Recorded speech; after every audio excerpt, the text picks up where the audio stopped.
The end had arrived. Evan apologized for his weakness, wishing Chris had been the hero instead. The mage countered, asking him not to say that, insisting they did their best. She wondered if Chris mastering swordsmanship earlier could have changed things, perhaps making him a 10-star hero strong enough to avert this. This Chris, the great extra, had a talent for instant mastery.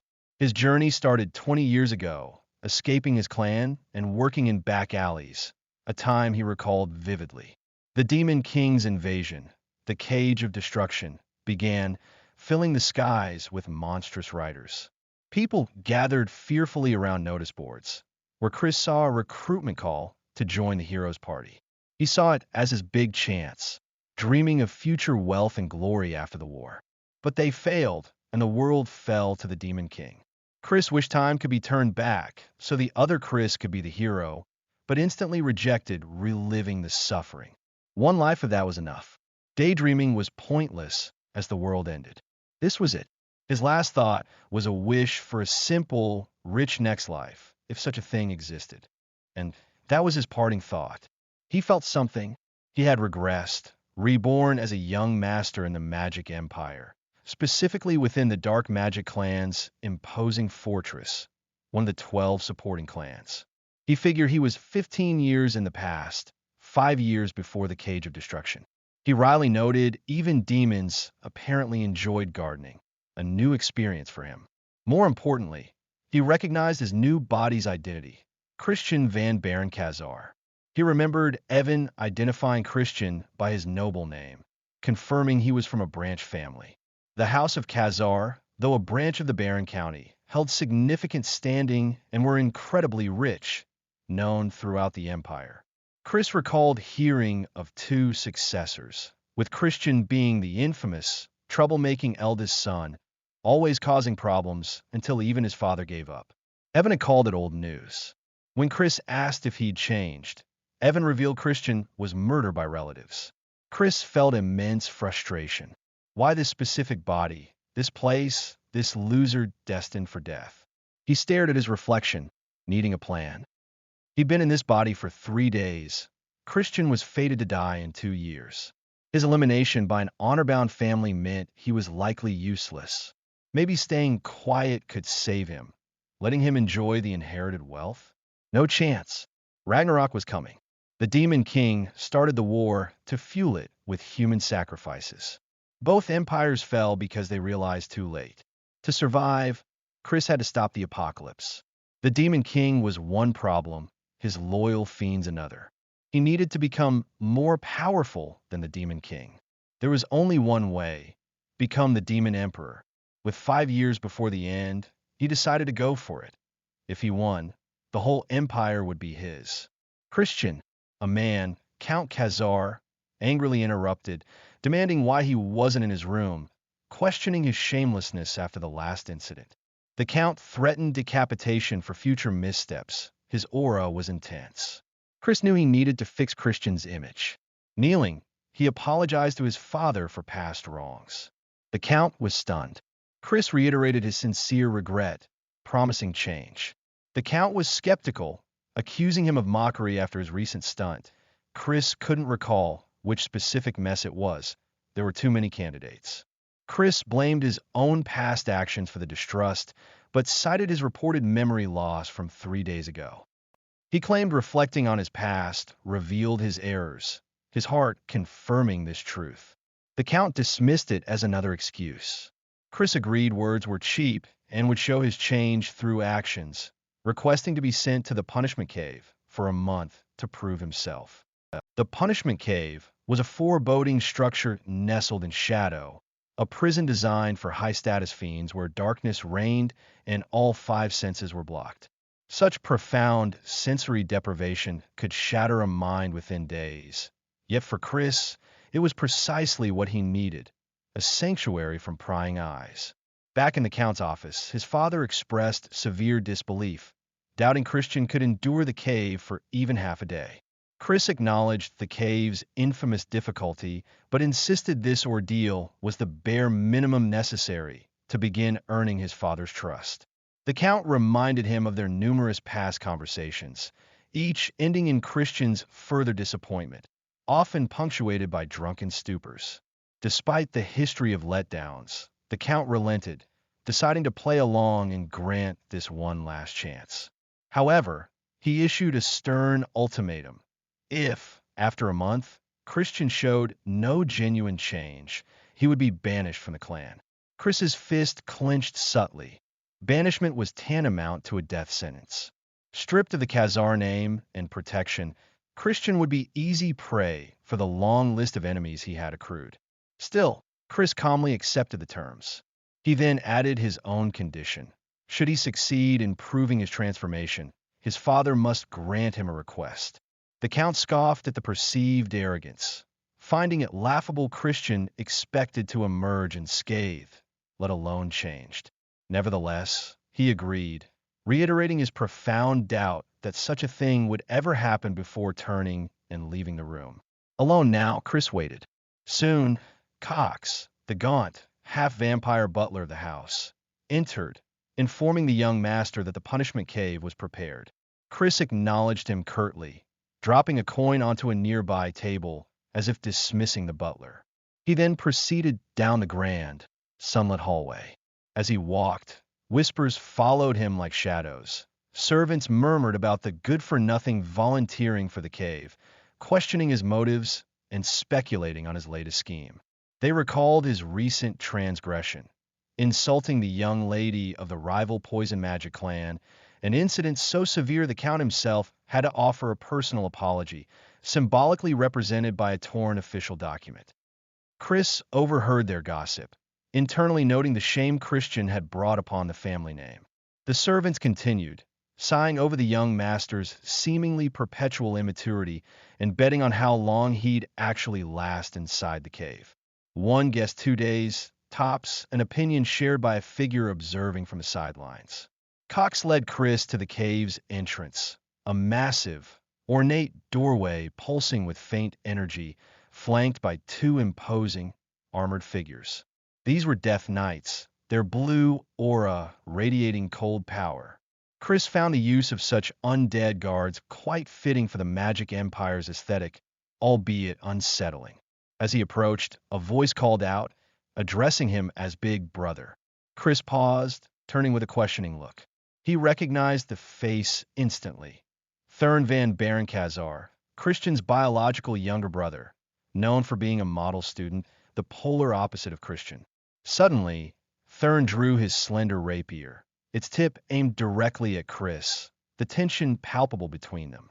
Startled internally but maintaining a calm exterior, Chris inquired about Thurn's business, remarking dryly that he didn't seem like he was there for a heartfelt farewell. Thurn didn't mince words, stating he was sure Christian knew he was a disgrace to the family. His eyes narrowed, warning Chris with cold fury that if he dared to sully their family's honor again, Thurn would kill him personally. Ah, Chris thought, so must be him. Thurn was the relative who killed Christian in the original timeline. Chris recalled encountering Thurn during the Age of Destruction. Back then, the younger brother had been a formidable user of curse magic. Seeing him now, Chris mused Thurn had been somewhat cute as a child and had clearly trained diligently, but compared to the horrors Chris had witnessed, Thurn was just a brat. Dismissively, Chris told him to move it. Thurn reacted with disbelief, but Chris simply repeated his command to get going. He turned his back on the fuming younger brother and walked towards the cave entrance, leaving Thurn standing there, stunned and ignored by Cox and the Death Knights. Thurn glared after him, utterly bewildered by Chris's uncharacteristic attitude. Chris stepped across the threshold, plunging into absolute darkness. He could neither see nor hear. The only external input was the barest tactile sensation remaining around his fingertips, likely a deliberate feature, he surmised, perhaps to allow food delivery or simply prevent complete sensory death, a condition that would mentally drain any ordinary person rapidly. For Chris, however, this was irrelevant. He'd faced far worse isolation during his treasure-hunting days, and this sensory blockade was actually advantageous. It would allow him to look deeper within himself, a necessary step to overhaul Christian's fundamentally flawed body, a metamorphosis requiring time, luck, and considerable effort. He planned to utilize the medical skills he'd painstakingly mastered as the Divine Doctor, combined with a bone compression art he'd adapted from body modification techniques learned, of all places, in a circus. Finally, the various magic stones he possessed made the entire process feasible. He hadn't expected to acquire such expensive stones so readily, chalking it up to the strange priorities of an elite clan willing to indulge even a good-for-nothing's requests, a stark contrast to the struggles he and Evan had endured for similar resources in his past life. He began the process, starting with a white magic stone designed to purify toxins. This required the tedious work of cleansing every trace of toxin buildup throughout his body using white mana. It was a delicate process where the smallest error could trigger excruciating pain. An intense surge of energy coursed through him as the purification commenced. Despite the inherent risks and precision required, Chris smirked inwardly. To him, this was a cakewalk. In Count Khazar's opulent office, Cox reported Christian's obedient entry into the punishment cave. The Count, however, worried, wondering if sending his son to such a harsh place, known to break even strong fiends, was a mistake. He recalled Christian's bright, promising childhood and lamented the sudden, drastic downturn that led him to his current state. Was it arrogance born from talent, or was something else that caused such a fall? Regardless, Khazar harbored a dark thought. Better for Christian to be utterly broken or even perish than continue living such a wretched existence, his eyes hardening with resolve. Christian's recent bold words about proving himself through actions echoed, but Khazar quickly dismissed any flicker of hope, reminding himself of the countless deceptions he'd already endured. He questioned Cox about Christian's entry, asking if anything seemed unusual. Cox hesitated before complying with the demand for a full report, revealing Christian had taken several magic stones inside, including a dreamstone known for inducing hallucinations. Concerned about unknown side effects, Cox suggested opening the cave immediately. Khazar's response was swift and cold. No, if Christian had resorted to such tricks, he should be left to face the consequences, even death. 1 month passed. Count Khazar stood before the imposing doors of the punishment cave, fully expecting to find his son mentally shattered. As the heavy doors ground open, Khazar's jaw dropped in shock. Emerging from the darkness wasn't a broken wreck, but a refreshed and confident Chris, who greeted his father with a sharp gaze, stating he had been waiting. He casually asked if his father was surprised, then pointedly tapped his foot, reminding the Count he had promised to return a changed man. Khazar scrutinized his son, recognizing a clarity and focus in his eyes unseen since Christian's early childhood. The Count acknowledged that Chris had indeed endured the month-long ordeal. Chris cheekily asked if that counted as a compliment. Khazar warned him against arrogance, stating flatly that trust had not yet been earned. Chris internally sighed at the old man's rigidity, but knew he just had to work harder. Chris reflected on his time inside. Khazar likely assumed he barely survived, but the reality was far different. He'd been too busy training to feel bored. Using the white mana stone, he had optimized Christian's body, preparing it for advanced swordplay, feeling life surge through every cell. The Dreamstone, which the butler Cox had nervously tried to prevent him from taking, proved instrumental.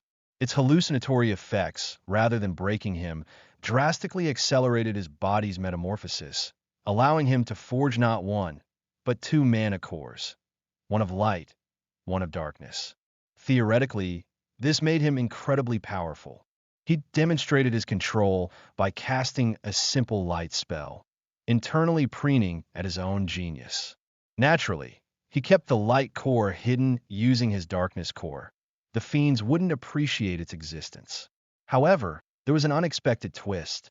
He discovered the Dreamstone wasn't just any Dreamstone. It was subtly altered. Someone had given it to him, likely hoping the amplified hallucinations would destroy his mind. Seeing this clumsy attempt to break him only fueled Chris's determination. He decided then and there to use this attack as a stepping stone for his own advancement. Back before the cave entrance, having fulfilled his part of the bargain, Chris formally made his request. Khazar curtly permitted him to speak. Chris asked for permission to use the Black Swamp Knights training ground. Khazar instantly balked, declaring a good-for-nothing had no business there. The grounds were reserved for the elite knights of one of the dark magic clan's 3 orders. Chris clarified he merely wished to borrow the grounds, suggesting observing the knight's bravery would positively influence him, assuring his father he had no intention of joining their order. After a moment's pause, Khazar reluctantly agreed, warning Christians sternly not to bring disgrace upon them. Chris acknowledged the warning. Khazar then mentioned the second request Chris had made. Later, Chris arrived at the bustling Black Swamp Knights training facility, a place teeming with various fiends and warriors. Adjusting his gloves, he immediately heard disparaging murmurs identifying him as the foolish young master, noting their lack of deference. Understandable in the magic empire where strength often trumps status. Besides training observation, he admitted to himself there was another crucial reason for being here. His second request had been for access to the House Khazar library. Access required a letter of recommendation from the Knight's deputy commander, Melon, a condition Khazar imposed, repository of all their dark magic grimoires likely because, as Khazar had reminded him with exasperation, Christian previously tried selling advanced family grimoires on the black market for pathetic prices. Chris mentally facepalmed at the sheer stupidity of his body's previous owner. Gaining Melon's recognition was now his top priority. Just then, a familiar, unwelcome voice cut through the crowd. Thurn, Christian's younger brother, had arrived with his own entourage. Him again, Chris thought with irritation, finding the boy troublesome. He considered the interruption, then a slight smirk touched his lips. Actually, this encounter might present a perfect opportunity. Thurn issued a final, pointed warning, ordering Chris back immediately and implying he shouldn't waste the life he barely salvaged from the cave. Chris, however, calmly questioned if Thurn could truly back up such threats. He then dropped the bombshell that their father had personally granted him permission to be there, leaving Thurn utterly stunned. Though visibly respecting the Count's decision, her presence was heavy as she declared Chris untrustworthy, simultaneously releasing a palpable wave of 4-star dark energy intended to intimidate him. Thurn stepped aside as Deputy Commander Melon appeared. Chris recognized the pressure tactic, noting he was quite used to such threats. He offered a polite greeting to the Deputy Commander. Melon's eyes widened slightly in surprise as Chris remained completely unaffected by her energy display. Seeing the Deputy Commander involved, Chris stated he would now prove his qualification to use the training ground. Melon asked how he intended to do that. Thurn, ever the model student, proposed a challenge. Chris should fight and defeat one of the assembled fiends. Chris agreed with a smirk, confirming it wasn't a joke, but added a condition. Claiming his debauched lifestyle limited his dark energy capacity, he requested his opponent refrain from using such powers, preferring an unarmed duel instead. Melon found the request troublesome, openly doubting Chris could possibly win a purely physical fight. Chris simply replied they would have to wait and see, scanning the crowd for a suitable opponent. His eyes landed decisively. He pointed directly at Thurn. His younger brother reacted with predictable fury, sputtering in disbelief at the audacity. Melon advised Chris to choose someone else, pointing out that Thurn was already a 2-star fiend, an exceptional achievement for his young age. Chris acknowledged Thurn's talent, but countered that he wasn't exactly an ordinary individual either. He insisted that fighting Thurn, someone stronger than the average recruit, was the best way to prove his worth. Looking Thurn dead in the eye, he goaded him, asking if he was scared. Thurn, predictably, accepted the duel with gritted teeth. A crowd quickly gathered, eager for the spectacle, many openly hoping Thurn would teach his arrogant brother a harsh lesson. Chris then asked Melon about the rules for victory. Annoyed by his insolence, Melon declared the fight would continue until one combatant was fully incapacitated, privately hoping Thurn would inflict serious injury. Chris turned to Thurn with a mocking grin, asking if he heard the rules clearly, implying a beatdown was coming his way. Thurn roared back, promising to silence Chris permanently. The instant Thurn finished his threat, Chris moved. He landed a clean punch, reminding his shocked brother that the fight had already begun. Thurn stumbled back. Ignoring Thurn's enraged shouts, Chris easily dodged, internally conceding the barehanded rule heavily favored him. While still technically 0-star in Fiend terms, his physical combat prowess, honed over a lifetime, was far beyond Thurn's. He struck again, leveraging battle experience Thurn couldn't comprehend. He also possessed a hidden trump card. His light powers, refined in the cave, already put him at a 3-star level. Thurn's companions watched, stunned, as Thurn hit the ground hard. Chris loomed over him, teasingly asking if he was crying. Thurn, shaking, demanded to know what trick was used. Chris relished his brother's confusion, denying any trick and simply asking if perhaps Thurn was just weak. He cupped his ear mockingly. Pushed too far, Thurn gathered dark energy, screaming he would kill Chris as he lunged. Chris noted the improved speed, but easily caught the fist, smothering the dark energy with his own. Thurn stared, aghast, at his neutralized attack. Before Thurn could recover, Chris unleashed a brutal uppercut, remarking that fighting was about instinct. Thurn was violently thrown backward, crashing onto the dirt. The crowd gasped, quickly rationalizing that Thurn must have held back out of caution. Melon watched the scene unfold, her expression unreadable but hinting at doubt. Chris stood above the fallen Thurn, a faint aura around him, and addressed Melon, asking if this display was sufficient proof of his qualification. Melon gave a curt nod of affirmation. Chris thanked her politely. Internally, he smiled. Everything had gone according to plan. Now, the real work of devouring knowledge, both martial and magical, could begin. Back within the familiar, ornate walls of his assigned room, Chris assessed his recent gains. He had officially reached the 1-star level in dark magic. Progress felt slower than anticipated, hampered by his unfamiliarity with the energy and the lingering dregs left behind by Christian's neglectful past. Simultaneously wielding his light power would require reaching a higher overall level first. Deciding it was time for refreshment, he rang a small service bell. In response, a translucent blue spirit materialized. Marie, Christian's assigned maid, disturbingly a high-level banshee, inquired if her lord required assistance. Chris internally noted the absurdity of using such a potent spirit for housekeeping. Another legacy of Christian's chaotic existence that likely prevented her proper use elsewhere. He made a mental note to find a replacement later, then requested some juice before resuming his training. Marie floated closer, eerily suggesting juice made from human blood. Chris, decidedly not a vampire wannabe, firmly specified strawberry instead. The banshee seemed disturbingly keen on the blood option, forcing Chris to vocally reiterate his preference for fruit over bodily fluids. With that settled, Chris headed out, intending to train.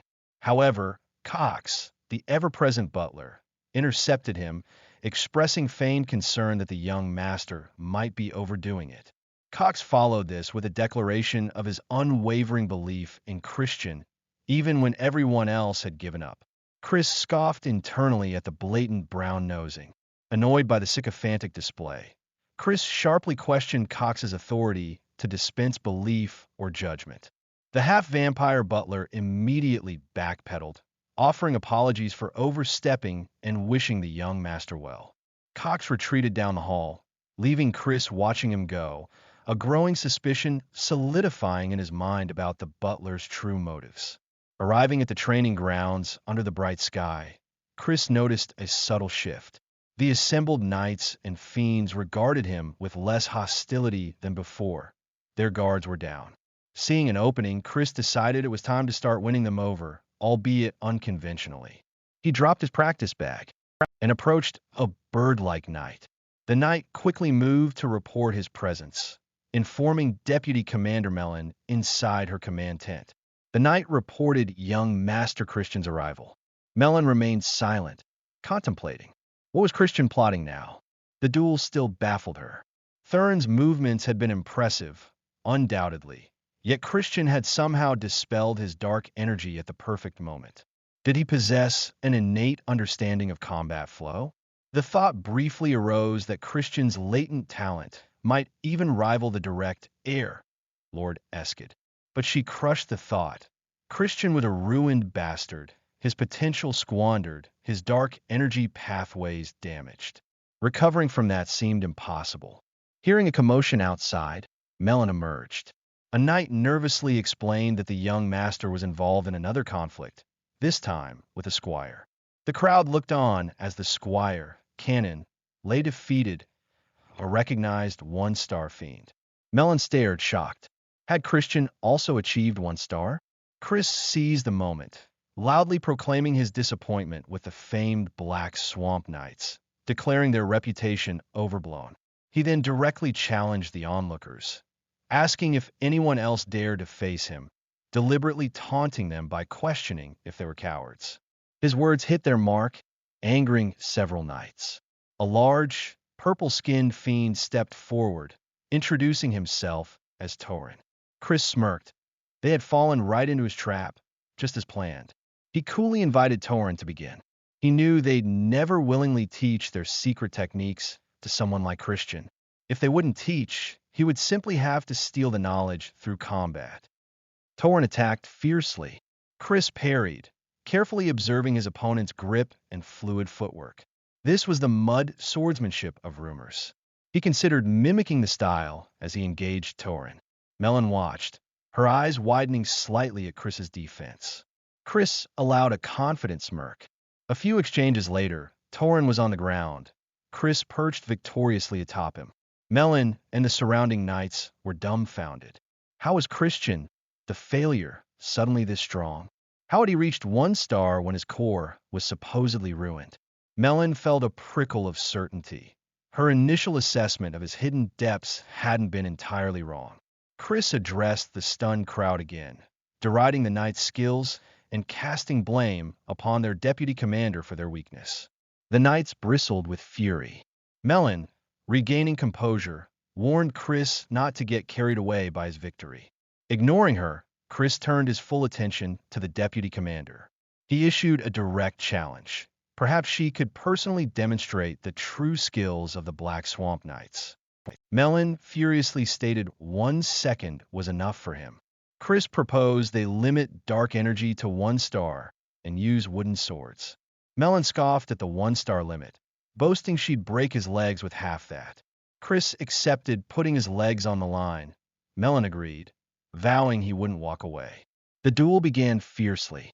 Chris blocked Melon's rapid strikes, a whirlwind of wooden clashes ensuing.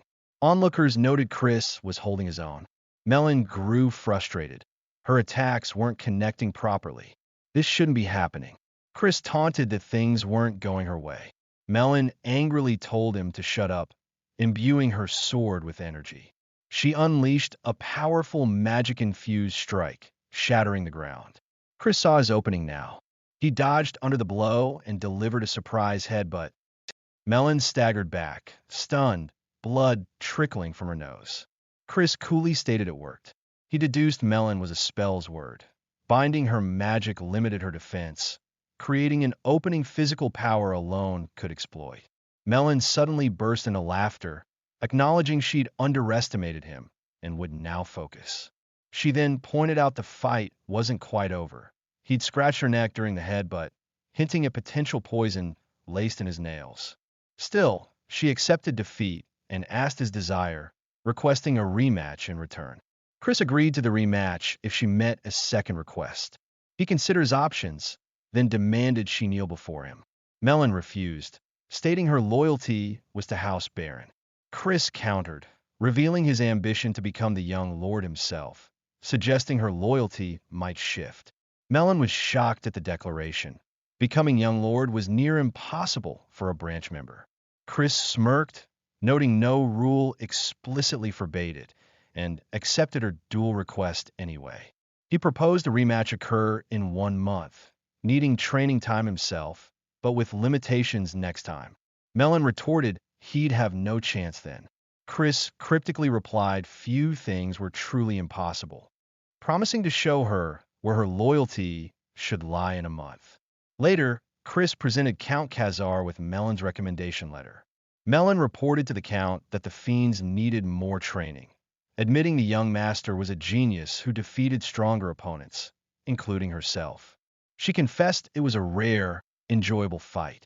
The Count looked at Chris with newfound, albeit hidden, consideration, though Chris pretended not to notice. Keeping his promise, Khazar granted Chris the golden library key. Chris stood before the door, internally celebrating his success. Quest complete.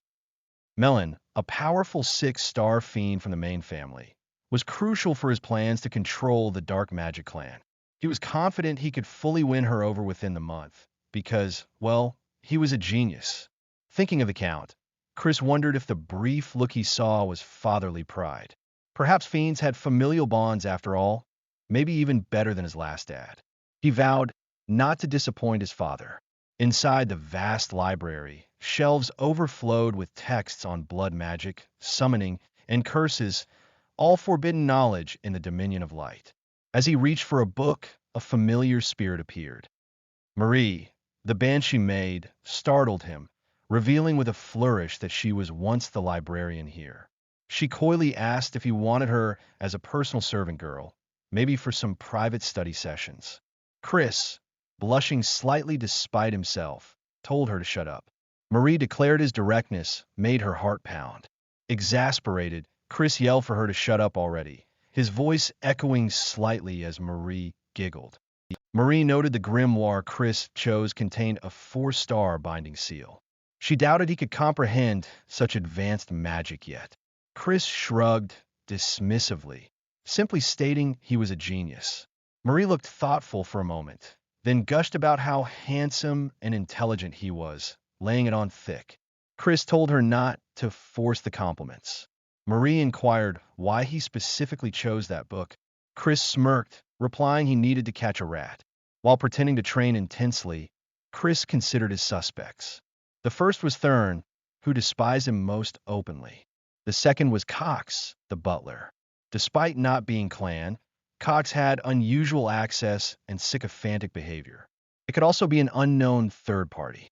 Regardless, someone wanted his downfall, evidenced by the Dr. Dreamstone. Perhaps, Chris mused, he should act like the bastard they expected. Whoever enjoyed his regression would be the culprit. He feigned frustration with the difficult training, abruptly declared he quit, and stormed off, leaving the others bewildered. Later, Chris made a scene at dinner. Christian, his father, roared as Chris complained about the food, demanding it be remade immediately. Khazar sighed, calling himself a fool for hoping Christian had matured. He left the dining room wordlessly. Chris felt slightly bad, but justified it for the family's sake. Fully embracing his returned bastard role, call him the devil maybe. He worked hard spreading rumors of his relapse, bullying maids, and wasting money lavishly. He even pretended to throw a fit over non-alcoholic wine. Marie playfully denied him real wine. He cursed her fake wine.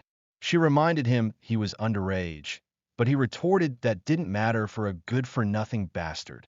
Marie softly asked if he decided to be a bastard again, yet promised to stay by his side. Chris then prepared the binding seal spell. Marie gasped, amazed he'd mastered it already. Chris puffed up, reminding her of his genius status, explaining he'd modified it for lower levels. He hadn't been slacking, but mastering various spells diligently.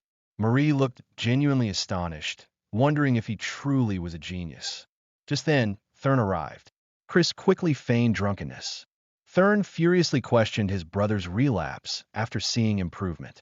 Observing Thurn's genuine anger, Chris internally crossed him off the suspect list.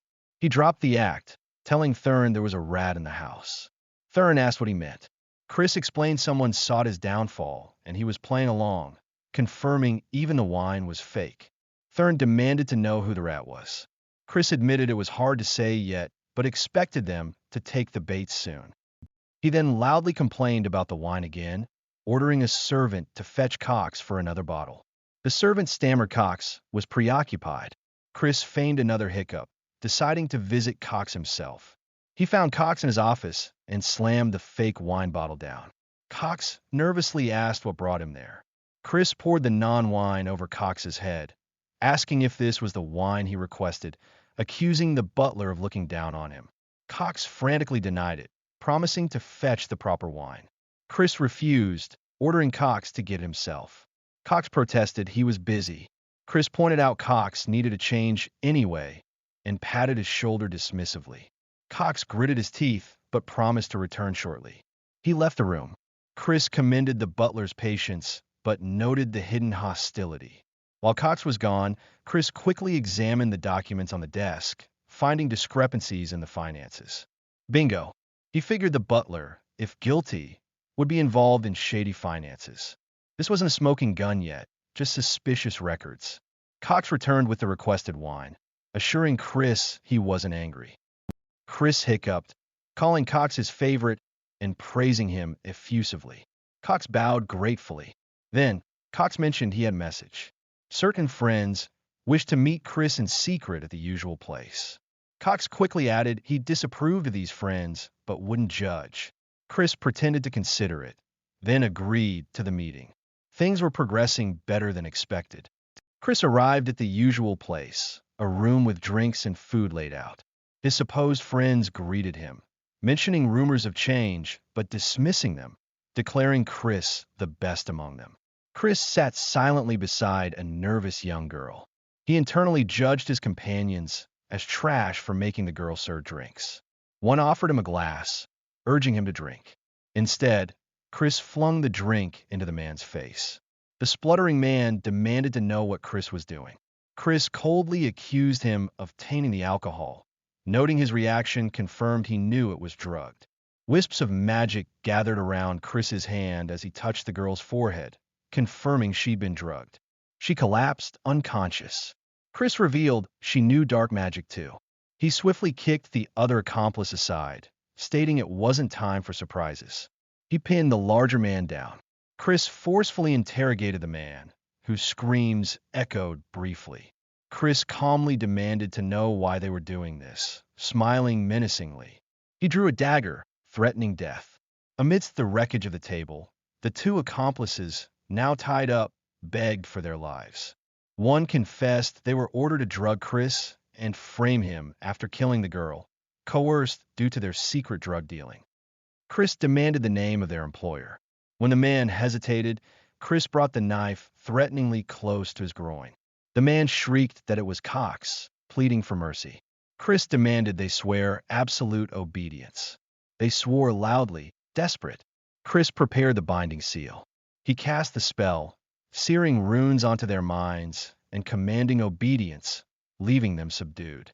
Cox burst into Count Khazar's office, reporting a problem. He claimed Christian had committed murder.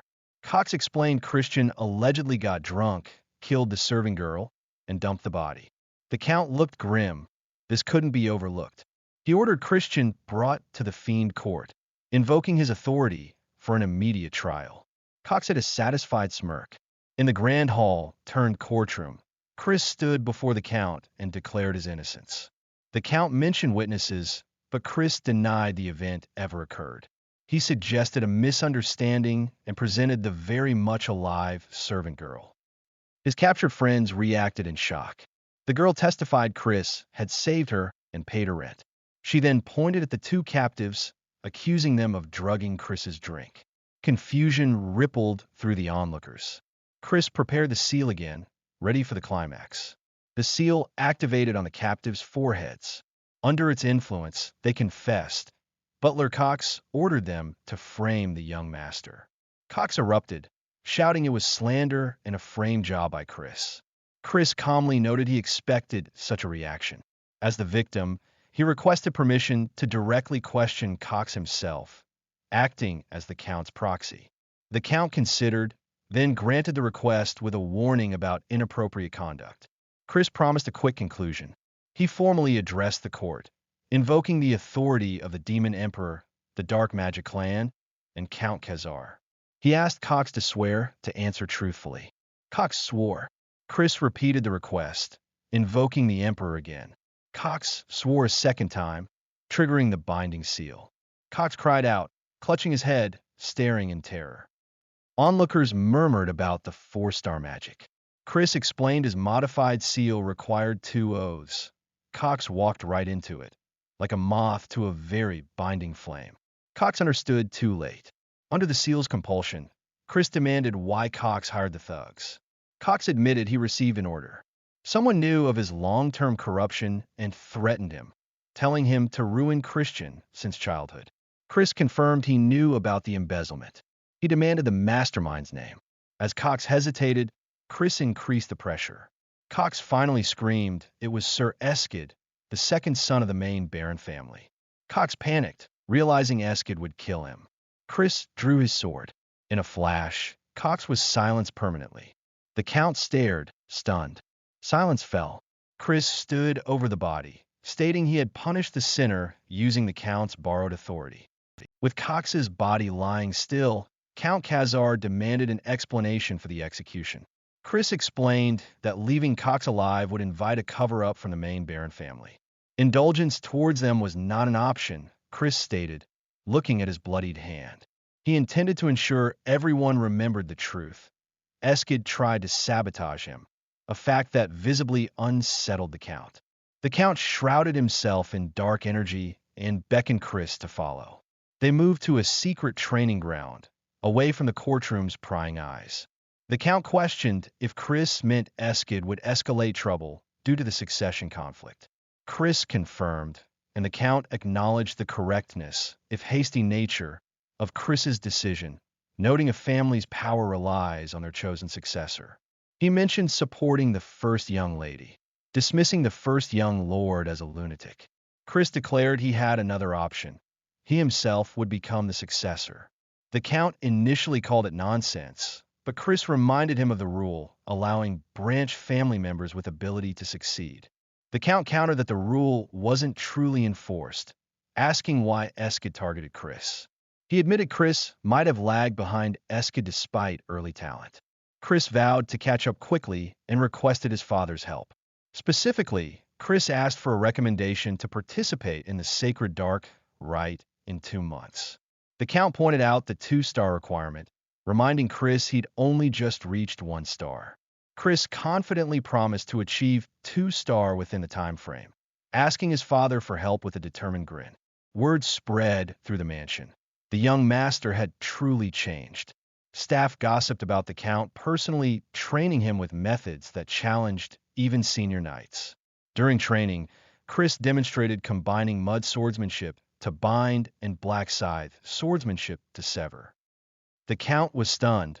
He'd only just started teaching the black scythe technique that day, yet Chris understood immediately.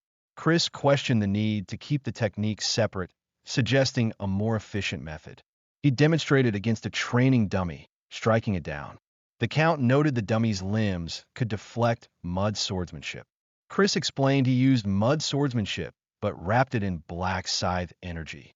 The Count, shocked, noted a 1-star shouldn't manage that, pondering the difficulty of using curses simultaneously. Chris cheekily dismissed it as super easy, barely an inconvenience, leaving his father speechless. 15 days later, Chris lay exhausted on the training ground. Running was tough, but stamina was crucial for advancement. Melon appeared, reminding him the duel wasn't far off, and she eagerly awaited it. Chris acknowledged her point, but mentally noted his incredible growth, though Melon warned failure meant no kneeling. Chris affirmed he'd learned something regardless. Melon hoped he'd push his limits and entertain her. Chris considered the power gap. Melon was upper 4-star, while he was upper 1-star, tiers apart. However, he smirked, remembering he was a rich wallet warrior.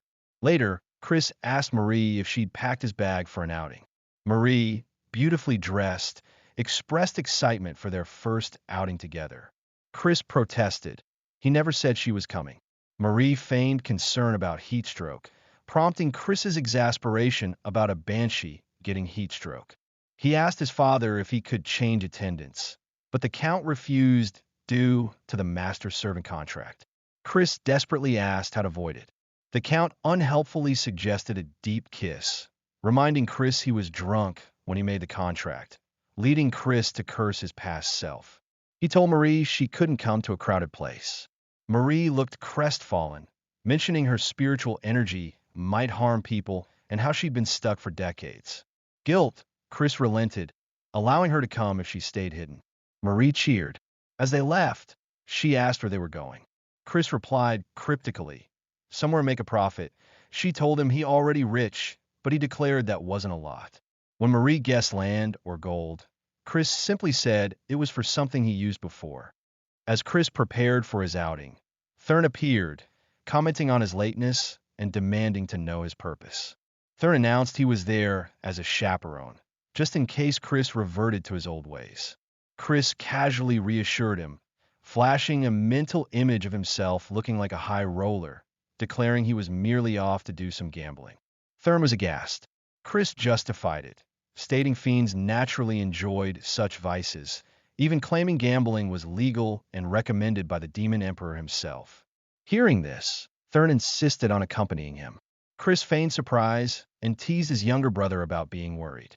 Thurn flushed, denying it vehemently, and claiming he was only concerned about Chris dishonoring the family. Chris mocked him further, calling him a nerd and wondering aloud if simple card games would be too much stimulation. Thurn, provoked, vowed to flatten Chris's cocky nose as their carriage departed. Chris smirked inwardly, thinking his sweet summer child of a brother was the perfect pushover for the day's plan. They arrived at an opulent building. Both Thurn and the hidden Marie were impressed, Marie expressing her excitement. Chris chided Thurn for acting like a country bumpkin and handed him a tiger mask, explaining they needed to conceal their identities to enter. He then instructed Marie to remain hidden and leaned in to whisper instructions, outlining his scheme. Marie giggled and vanished, agreeing to his orders. Chris donned his own intricate mask, dismissing Thurn's question about Marie's whereabouts as they headed inside. The casino floor was filled with masked patrons at various tables. Chris and Thurn walked through the lavish space, taking in the scene.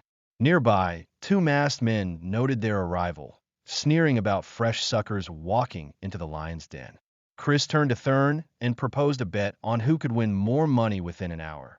If Thurn won, Chris would respectfully call him older brother for a month. If Chris won, however, Thurn would have to address him as Honorable King Emperor Majesty brother. Chris offered Thurn some starting money, teasing him about being scared. Thurn snatched the pouch indignantly and stormed off to play first. Thurn quickly won a hand of cards. The dealer announced his victory, and another gambler encouraged him, remarking on his apparent skill. Meanwhile, Chris played roulette, seemingly enjoying good luck. He knew the casino's standard practice. Let beginners win small amounts initially to foster overconfidence before aiming for a large, crushing loss. Just as Chris reflected on the common's methods, Thurn cried out in frustration, unable to believe he'd lost with what he thought was a good hand. Chris saw his brother was already hooked. Chris approached Thurn, suggesting he cut his losses and go home. Thurn shot back, asking wasn't Chris losing too? Chris admitted to losing a mere 500 rupees, while Thurn confessed to being down 1,000. Other gamblers subtly eyed Thurn. Chris noted his brother was now marked as a sucker, anticipating a skilled con man would soon reel him in. He asked if Thurn intended to continue, holding out the money pouch again. Thurn grabbed it defiantly. Chris mentally wished him luck losing tons, reminding him he tried to stop him, perfectly setting Thurn up as bait. Sure enough, a con man soon sidled up to Thurn's table. Bingo! Marie reappeared, reporting she had located the men Chris had asked about. He commended her work. In the background, Thurn wailed dramatically over losing 10,000 rupees. Marie led Chris to a separate mansion nearby.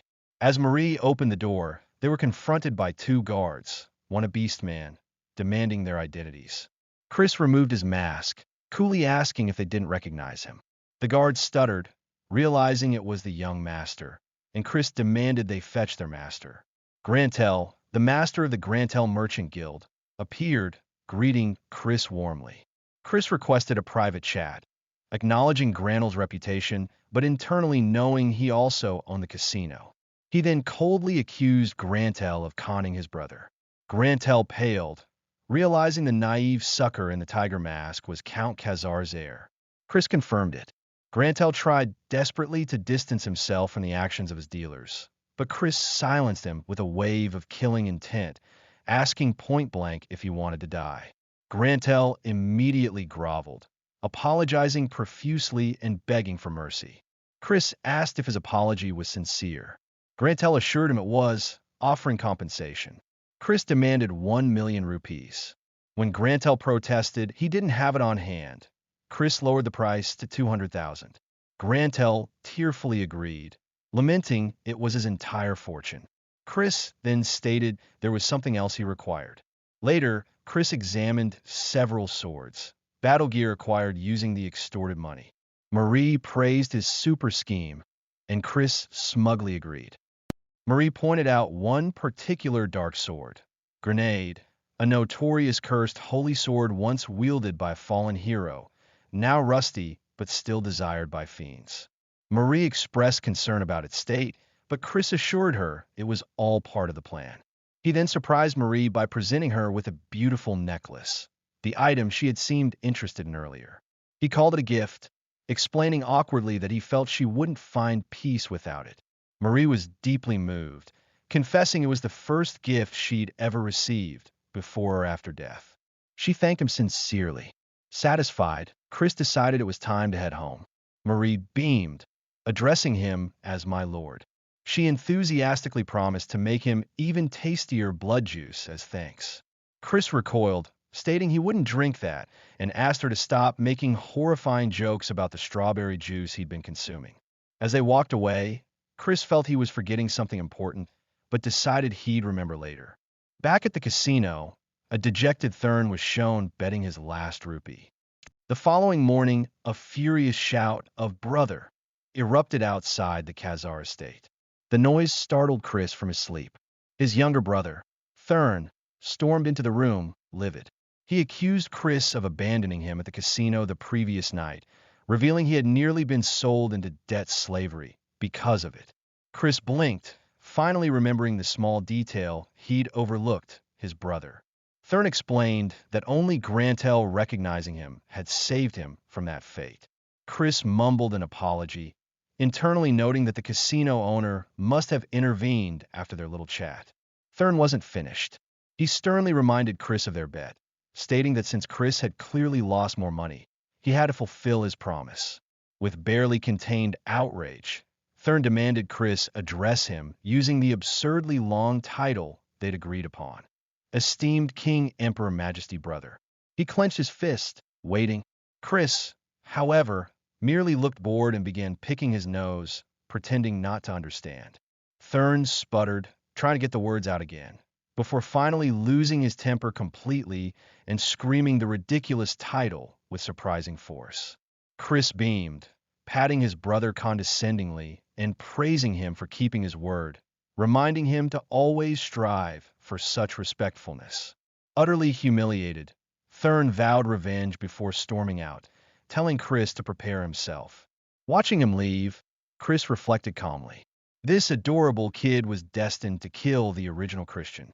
He suspected the influence wasn't entirely Thurn's own, likely stemming from Eskid, the powerful rank 1 young lord of the main dark magic clan. Chris felt no personal animosity towards Eskid, not being the real Christian, but knew a confrontation was inevitable if he wanted to claim the title of young lord himself. He decided he would eventually settle this brotherly grudge Eskid seemed determined to create. However, achieving that required power and allies, foremost among them being Melon. His thoughts drifted to the sword he'd acquired, Grenade. He knelt, picking up the dark, chain-bound blade. It was a legendary holy sword, desired by countless fiends, yet none had ever been able to wield it due to its inherent holy nature rejecting their dark energy, reducing it to a mere antique. Chris smirked, deciding to test its reaction to him. As his gloved hand closed around the hilt, the sword flared with golden light, resisting his touch. His hand shook slightly against the force. It rejected dark energy, just as expected of a holy artifact. Still, it was just a weapon. He figured he could use it if he understood why it rejected dark energy. He retrieved a set of specialized tools, which bore a striking resemblance to hammers, from his bag, their metal surfaces gleaming. Then, with intense focus, he began forcefully striking the sword's hilt with a hammer. Percussive maintenance, the universal fix. He paused his work momentarily, asking the sword if it hurt. Wielding a hammer in each hand now, he told the stubborn blade to just submit already. He grinned wickedly, informing the sword he planned on hitting it all night long. Grenades seemed to vibrate slightly in response. A few days later, Chris arrived at the secret training grounds. His father, Thurn, and a surprisingly familiar woman were waiting. The Count asked if his preparations were complete. Chris confirmed, then turned his attention to the woman, recognizing her elegant attire, but unable to immediately place her. Playing it safe, he offered a formal greeting to the Knight Commander of the Black Shadow Knights. The woman, introduced as Marion, the commander, acknowledged him coolly as her nephew. Chris recalled she was his father's older sister, daughter of the Elder Clan head, tasked with overseeing the clan's clandestine operations, definitely an elite. He wondered why such a high-ranking figure was there. Count Khazar explained Marion was visiting unofficially about the Cock situation. Marion added with dry amusement that Chris had certainly committed a cheeky act. Chris inwardly scoffed, wondering if the Elder Clan head planned to protect Eskid, deeming it a trivial matter for someone of his stature. Marion read his thoughts, stating the Elder Clan head cared little for childish rivalries. Rather, she revealed the Elder Clan head was interested in Chris himself. Chris instantly saw this as a valuable opportunity. Marion, however, openly questioned his sanity, calling his challenge to Melon before reaching 2-star rank borderline idiotic. She suggested he call off the duel. Chris politely declined, thanking her for her concern while gesturing with a now seemingly subdued grenade, stating he had his plans. Marion's eyes widened as she recognized the infamous blade. She declared him utterly insane, far worse than she had imagined. His father attempted to defend him, mentioning his recent changes, but Marion cut him off, pointing out the absurdity of using a holy sword in a duel. Chris countered nonchalantly, asking if using it was against the rules. Wasn't winning all that mattered, no matter the method? Marion sighed heavily, warning him that even the Elder Clan head had failed to tame Grenade. Its holy power would incinerate him. Chris unwrapped the bindings slightly, musing aloud about how dangerous that sounded. Then, with a surge of controlled energy, he made the sword glow with a contained golden light, startling Marion. They both stared at the weapon, now quiet in his grasp. Skeptical, Marion asked if it was a fake. Chris invited her to check. The moment she grasped the hilt, Grenade erupted in violent, untamed holy energy, throwing her backwards. "How are you doing that?" she demanded, stunned. Chris simply called it a trade secret, holding the now calm sword effortlessly. He declared, with utmost confidence, that the only reason he could wield it when the Elder Clan head could not was simple, because I am a genius. Marion looked completely dumbfounded, while Count Khazar appeared slightly flustered, perhaps even impressed. Marion broke the silence with sudden laughter, remarking that the young master was certainly entertaining. At that moment, Melon arrived through a portal, immediately noticing Chris holding the tamed holy sword. She shrugged, asking why it mattered. With a fierce grin, she declared that today would be his last day in this world anyway.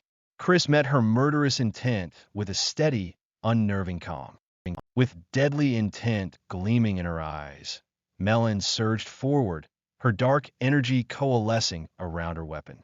She struck with immense force, her attack clashing violently against Chris's blade. Chris held firm with Grenade, noting that without restrictions, Melon's power and speed were far greater than before. He knew he couldn't conventionally bridge the raw power gap between them.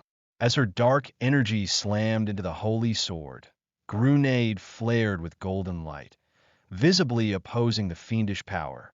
Marion and Count Khazar watched intently, surprised as the holy power actively pushed back against Melon's assault. Melon scoffed, remarking that Chris hadn't surpassed her even when they were younger, but Chris knew this wasn't the end. Marion pointed out his movements, how he subtly shifted to accommodate the holy sword's nature. The clash continued, dark and holy energy crackling where they met. Melon grunted as the repulsive force hit her directly. Count Khazar observed the incredible power Chris wielded, though he thought his son's dark energy seemed unstable. Marion corrected him, explaining that Chris was meticulously controlling his dark energy, adjusting it moment by moment to prevent the sword's rejection. The duelists broke apart, circling each other as the ground cracked beneath them.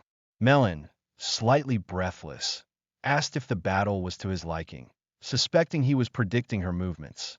Chris simply smiled, admitting he happened to be quite observant. He explained that every technique has a tell, a preceding posture, requiring specific muscle movements in the shoulders and upper body.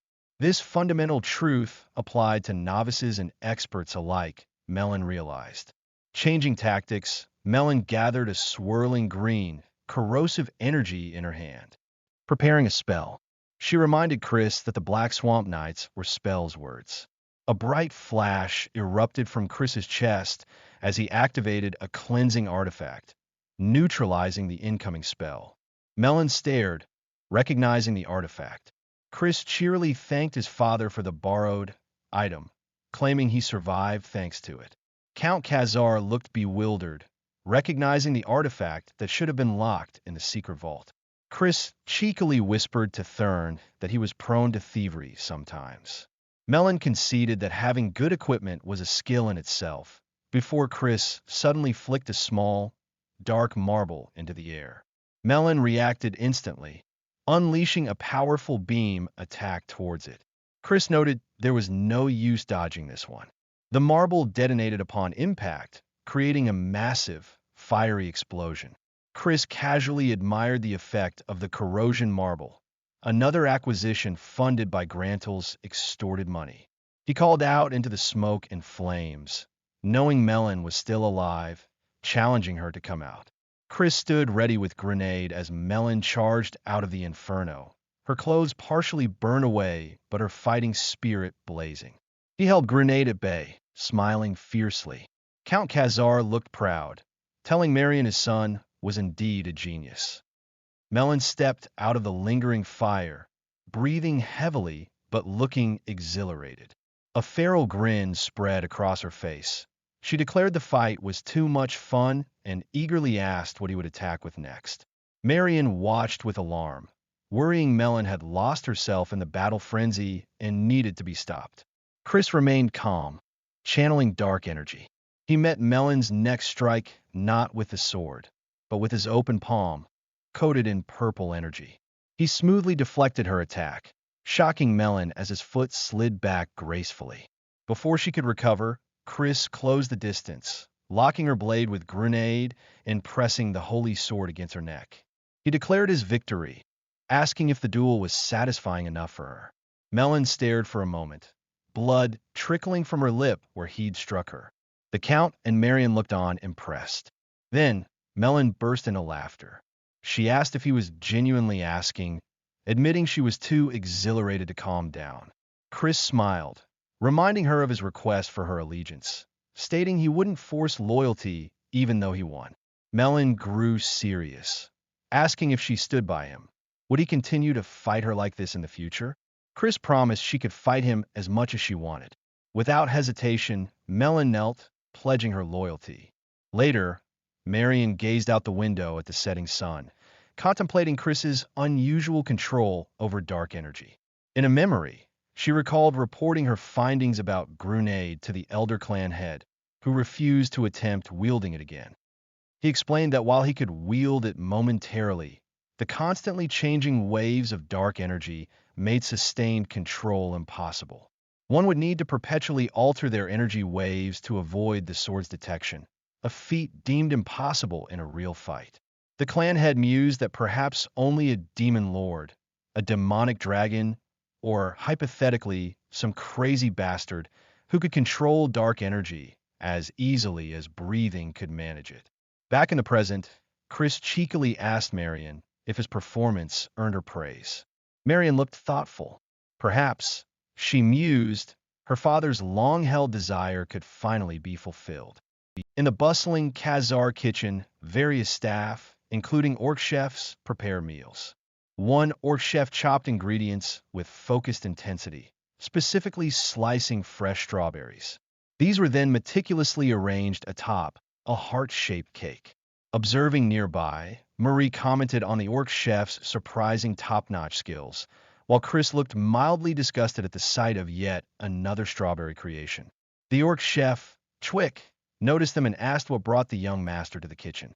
Chris announced his intention to bake some cookies. Marie looked intrigued, and Chris explained they were a gift for someone. Marie immediately grew suspicious, demanding to know if they were for a woman other than her. Chris, flustered, quickly denied it, adding that the recipient was technically female. Chwick offered to bake the cookies for him, but Chris politely refused, stating that baking heartfelt snacks with his own hands was what mattered. As Chris spoke, a splash of red liquid hit his face, residue from the other orc chefs who were violently mashing what used to be strawberries into a pulp for juice. Chris yelped, demanding to know if they'd added blood to the strawberry juice this time. Marie just offered a knowing oh ho ho. That did little to reassure him. Perhaps Marie's definition of strawberry juice involved more iron than expected. Later, as Lady Marian prepared to depart with Count Khazar, Chris hurried outside, calling her name. Marian paused, asking what was the matter. Chris explained he'd heard she was leaving and came to bid her farewell, presenting a neatly wrapped box. Marian thanked him. Acknowledging the duel must have left him tired. Chris brushed it off, stating he wasn't tired at all, and offered the box as a small gift. Inside was an assortment of cookies. Marian cleared her throat, slightly flustered, remarking that a gift wasn't necessary. Chris insisted he was simply happy to see her again. Count Khazar, watching the exchange, connected the dots, realizing Chris must have sought him out the previous day to inquire about Marian's preferences, a commendable effort to win favor. Chris urged Marian to try one, proudly stating he'd bake them himself. Surprised, Marian took a bite. Her eyes widened. They were delicious. She composed herself, confirming they were indeed very tasty, much to Chris's satisfaction. Feeling obliged, Marian offered to grant Chris a wish in return for the fine gift. Chris requested that, from now on, she become his true aunt. Marian understood there was a deeper meaning behind his words, confirming she knew he was participating in the sacred dark rite, and correctly guessing he sought her support in the succession conflict. Unfortunately, she had to refuse, explaining the rule mandated impartiality from main family adults.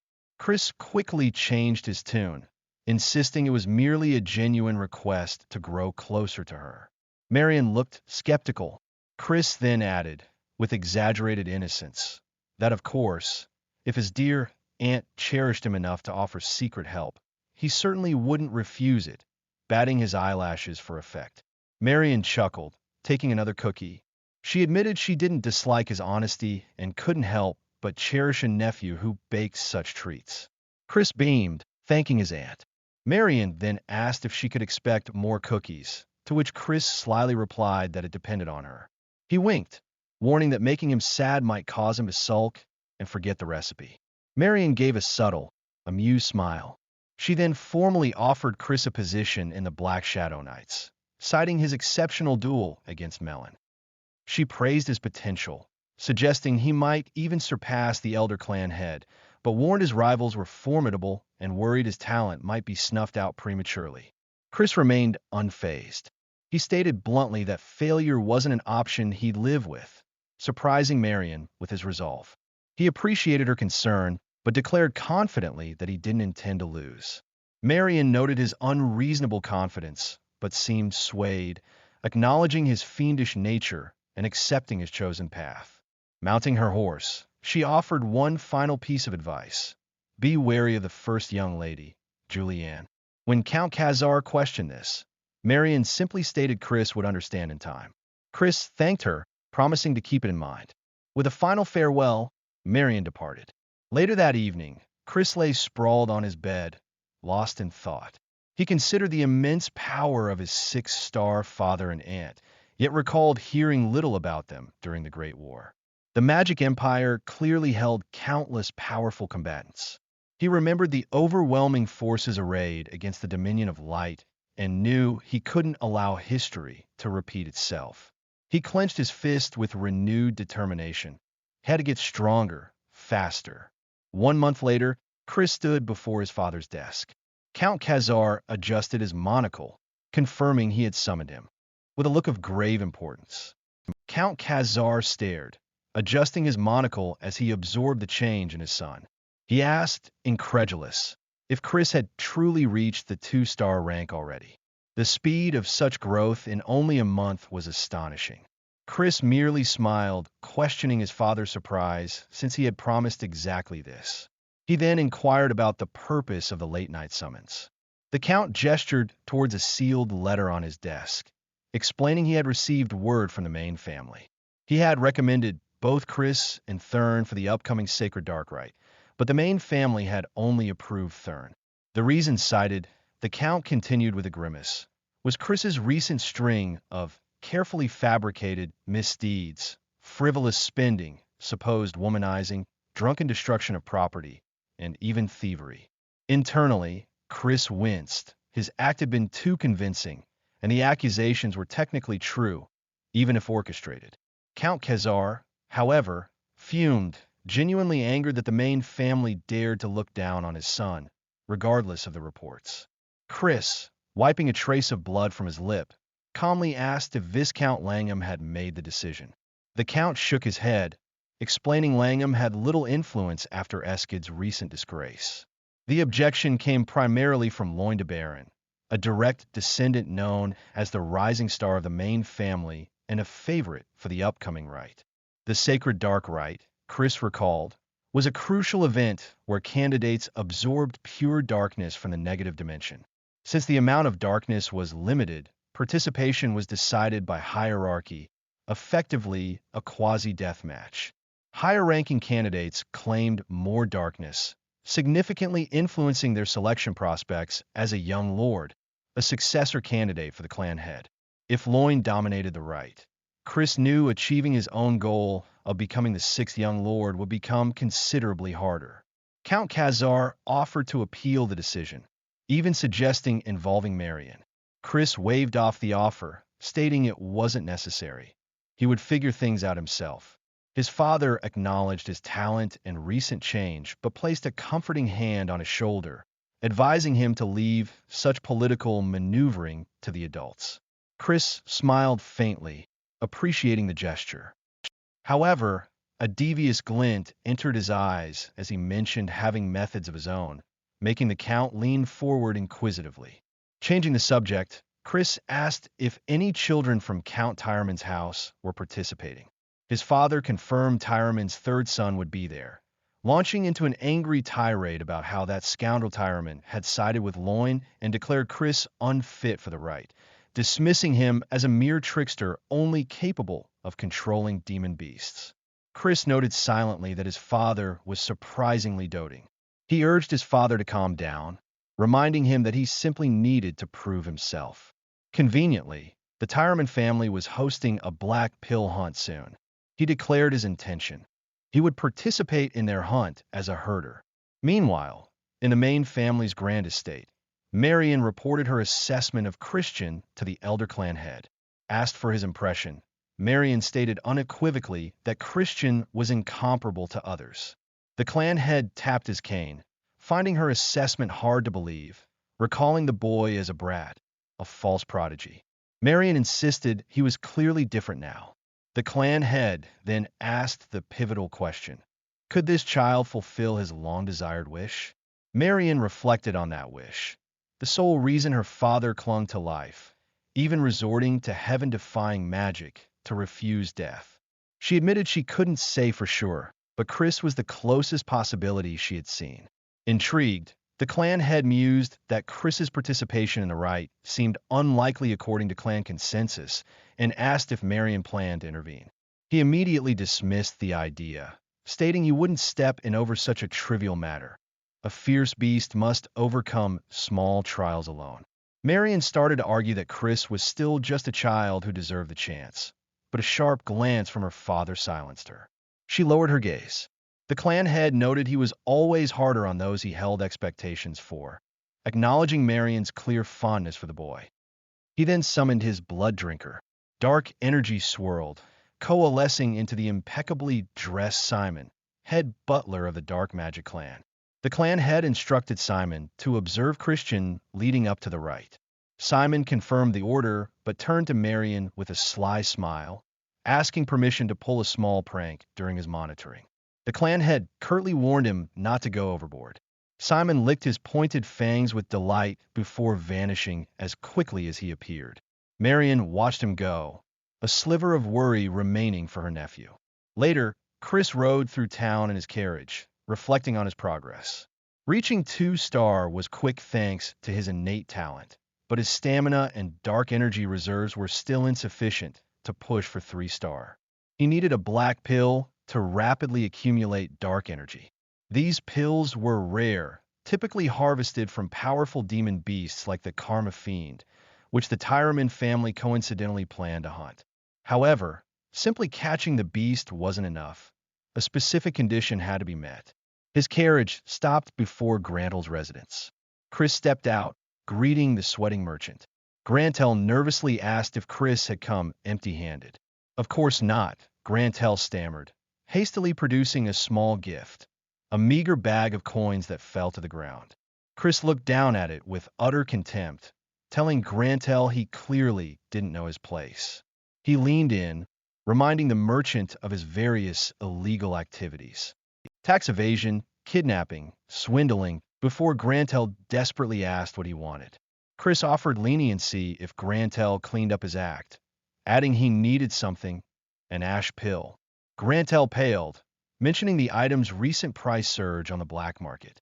Chris just gave him a look that clearly said, "Make it happen." He then called for Marie, asking if she was ready. Marie appeared, her face contorted into a terrifying, torture-ready expression, complete with sharp implements, causing Grantel to shriek in terror. The merchant immediately capitulated, promising to procure the pill right away. Chris commented on how easy things were when people cooperated. As an afterthought, he requested an armor-piercing dagger as well. With a final "see ya," Chris departed, leaving Grantel to collapse and curse his name. In the carriage, Marie asked if they were heading home. Chris replied he had one more stop. He instructed the coachman to stop outside a small shop displaying a potion sign. Entering the warmly lit establishment, Chris perused the shelves before pointing to an item offered by the shopkeeper, indicating he would take it. Chris stood inside the small potion shop, Marie hovering nearby. Both eyed the item on the counter with a mixture of unease and slight disgust. Marie giggled, asking her lord if it was perhaps that time already. Chris shot her an annoyed look, firmly stating it wasn't okay. Marie feigned understanding, but Chris repeated more forcefully that it really wasn't okay. He clarified the purchase wasn't for him. It had a use for someone else. Marie's expression turned serious, speculating if it could be for the Count. The nervous shopkeeper overheard, muttering about needing to ensure the Count was taken care of, given his age. The shopkeeper then stressed the need for absolute secrecy for the Count's honor, prompting Chris to assure him of his discretion. Outside, Count Khazar and Thurn waited by the carriage. The Count prompted Thurn, reminding him about Chris's title. Thurn, clearly pained, muttered the ridiculously long honorific, "My honorable King Emperor Majesty Brother." Looking genuinely concerned, Thurn mentioned hearing the black pill hunt was dangerous and advised Chris to be careful. Chris couldn't resist teasing him about his sudden worry. Thurn flushed, denying it, and insisting he was merely concerned they wouldn't get their proper duel if Chris was injured. Count Khazar cut them off, ending the squabble and telling Chris to go flatten the Tyraman bastards' noses. Chris confidently promised to return with refreshing news. As Chris boarded the carriage, the Count curiously asked Thurn about the King Emperor business, but Thurn mumbled that he didn't need to know. Arriving at the house of Count Tyraman, they were stopped at the gates by a sneering goblin attendant who stated they weren't allowed entry. Chris's knight companion bristled, angrily demanding if the goblin knew who Chris was after keeping them waiting. The goblin confirmed young Master Alloys had ordered it, adding that Alloys owed no favors to a good-for-nothing bastard. Chris's eyes narrowed dangerously as he stepped forward, asking if the attendant dared suggest he find his own accommodations. The goblin nervously affirmed this. The knight offered to immediately retrieve the goblin's head, but Chris stopped him, asking the goblin about payment instead. The goblin suggested sending the bill to Count Tyreman. A cold smile touched Chris's lips. Soon after, they stood before a magnificent, sparkling clean mansion, clearly expensive. Chris strolled towards the entrance, followed by his knight and the now-sweating goblin hauling luggage. The goblin nervously inquired about the cost. The knight smugly informed him it was at least 100,000 rupees, while Chris casually remarked how enjoyable it was to spend someone else's money so freely. He gave everyone an hour to settle in before they went out for drinks. Suddenly, Chris paused, thinking he heard a sound from the luggage. Marie popped out exuberantly, declaring the mansion super and perfect for serving her lord. Chris demanded to know how she got there. Marie explained she hid in his luggage to fulfill her promise, teasing him about being shy. Chris denied missing her, looking away flustered. Just then, Aloys Tyreman, the third son, burst onto the scene, furiously waving a bill. Chris greeted the protagonist of the hunt informally, asking if something was wrong since Aloys had told him to find his own place. He explained that since a mere hotel wasn't suitable, he purchased this passable mansion, subtly mocking Aloys for haggling over mere money. He added that considering Aloys' pathetic guest treatment, the mansion's cost was a cheap price for a lesson in manners. Enraged, Aloys crumpled the bill, purple, thorny energy erupting around him. He summoned a large, shadowy panther via his family subjugation arts, asking Chris if he truly wanted to die. Chris recognized the technique. Unlike alliance taming, subjugation arts bound beasts through fear, using complex formulas to paralyze reason and induce delusions. Chris knew it was too complex to fully analyze quickly, deciding to just beat the living shit out of the beast for now. He asked Marie for a weapon to deal with the scary kitty. Marie produced a simple wooden staff. Chris took it, beckoning Aloys to come at him like a real fiend. Aloys spat insults, ordering his panther Chaco to attack. The beast lunged, jaws wide. Chris met the attack head-on with the staff, which promptly splintered from a force. Chris was thrown back, but landed smoothly, remarking it wasn't shabby, but questioning if 2-on-1 was fair play. Aloys sneered that Chris wouldn't participate as a herder now. If he won, he'd be a guard, needing that much just to make ends meet, calling Chris a cheap friend. Furious, Aloys cursed him and vowed to make him kneel. They charged again, slamming into the ground where Chris had been, finding only cracked paving stones. Aloys looked around wildly before Chris appeared behind him, bringing the broken staff down on his head with a resounding bonk. He followed with several more rapid strikes. Chris landed lightly, asking if it hurt, but warning Aloys not to cry, as he wouldn't go easy on him. Aloys furiously told him to shut his mouth. Chris stood over him, an illusion of the grim Reaper briefly flickering behind him. The panther, Chaco, seemed confused, its subjugation momentarily disrupted, hissing uncertainly. Aloys cradled his head, yelling indignantly about Chris hurting his Chaco.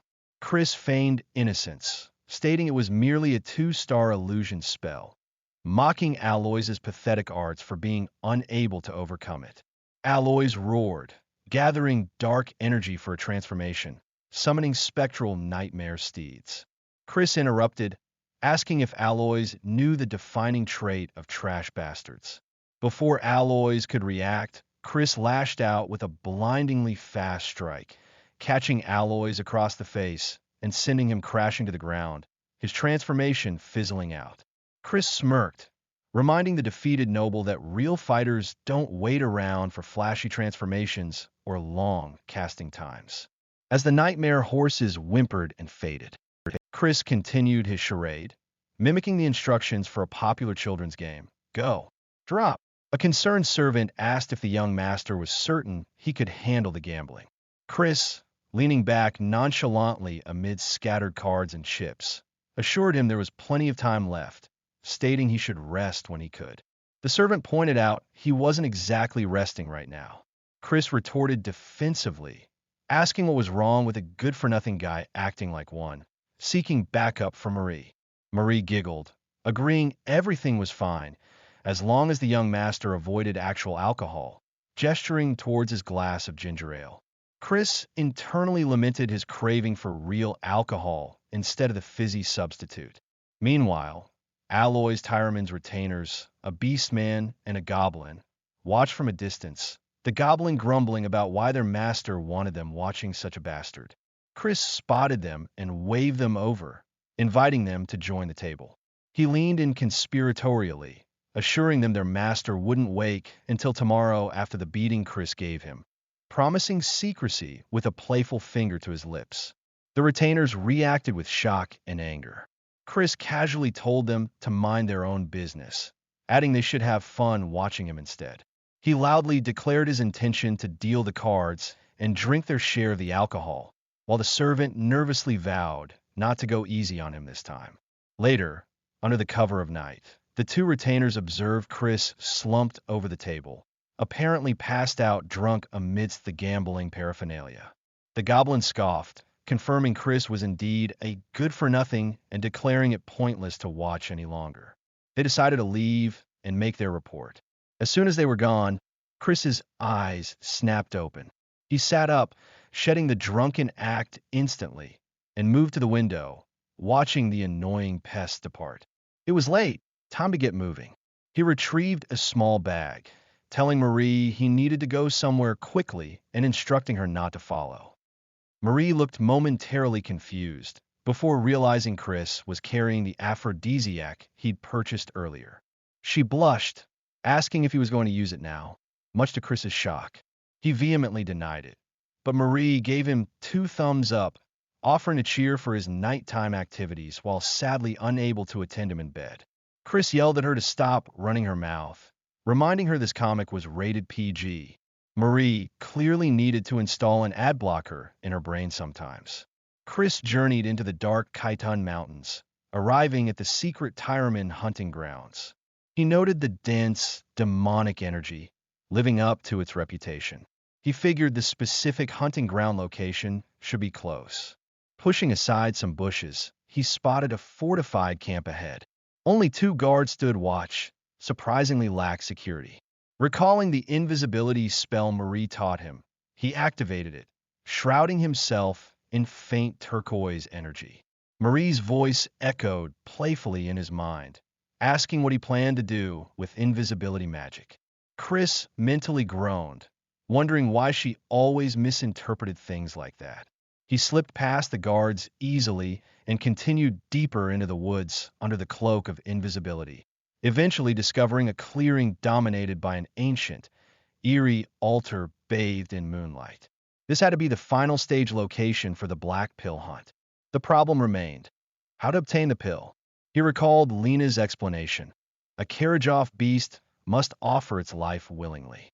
In essence, one had to terrify the creature so profoundly it preferred death, using extreme fear to manipulate its essence. Just as opposites are connected, intense fear and radiant joy occupy the same spectrum. In that fleeting moment of ultimate terror bordering on ecstatic release, the useless ash pill transforms into the coveted black pill. This specialization in fear was why House Tyraman hosted the hunt. Chris initially planned to learn their subjugation arts. Dose the carriage off with the aphrodisiac mixed with other substances to make it uncontrollably feral, and seize the resulting black pill. But learning the complex technique took too long. He needed another way. Suddenly, a powerful wave of malice washed over him. Someone was nearby. He moved swiftly through the trees, guided by the ominous feeling and adjusting his hood. He followed the sensation, his boots crunching softly on the ground, deeper into the mountains until he found the source, a dark, forbidding cave entrance. He cautiously entered, descending into the chasm. The intense malice radiating from the depths was undeniable. Intricate, glowing red runes covered the walls, top-rank barrier dark magic. A horrifying realization dawned on him. This was a crevice of Gehenna, a direct rift linking the human world to the world of demons. He surveyed the unsettling, rune-covered depths. Then, an idea sparked. What if he lured the carriage off here? He even had the perfect bait, the aphrodisiac. A confident smile spread across his face. He couldn't wait for the hunt now. He turned and walked deeper into the crevice. Elsewhere, the bat-winged butler Simon materialized, reporting to an unseen master. He commented with amusement that he hadn't expected the little bastard Christian to be so interesting. He recounted how Chris had pummeled the Tyraman brat, deceived the observers with his act, and then secretly entered a forbidden area, apparently scheming something. This display made Simon eager to play an even more terrible prank on him. The designated hunting ground unfolded under a bright sky, a lush expanse of forest and distant mountains. Aloy's Tyraman planted his flagstaff firmly into the earth, his retainers arrayed beside him, projecting an air of authority. Chris couldn't resist a jab, remarking on Aloy's attempt to look cool despite the previous thrashing Chris gave him. Predictably, Aloys sputtered, demanding silence. He then sneered, calling Chris the real poser for bringing grenade, a sword Aloys insisted he couldn't even wield.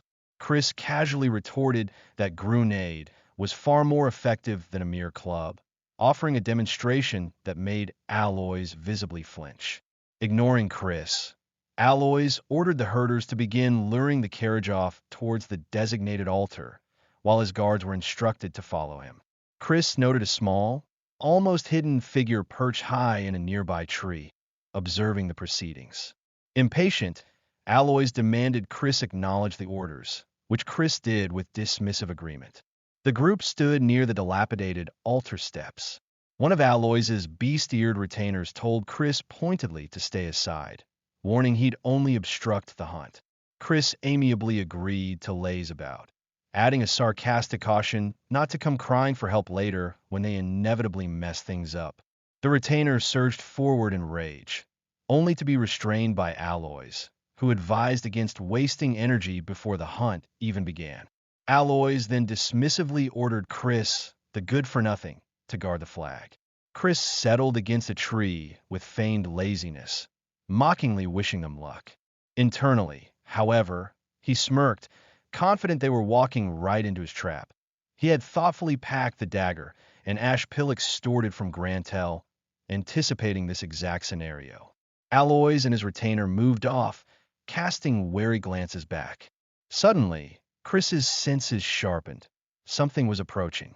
The target emerged, a carriage off, a four-magic demon beast. Chris blinked, taken aback. For a fearsome creature, it looked surprisingly derpy, like a rejected Muppet auditioning for a monster role. The beast made peculiar croaking sounds as the retainer checked if young Master Aloys was ready. With a nod from Aloys, the retainer urged him to commence the subjugation art. Purple, runic energy flared around Aloys as he initiated the technique, directing the dark magic towards the carriage off while his retainers launched supporting attacks. The beast paused, sniffing the air, its eyes suddenly flaring with crimson rage as the aphrodisiac clearly took effect. The subjugation art backfired spectacularly. Aloys expressed his shock just before the enraged carriage off slammed him violently into the ground. The beast-eared retainer rushed to his master's side, anxiously checking his condition. A poisonous aura began emanating from the agitated carriage off. The retainers reacted swiftly, throwing up a defensive magic formation.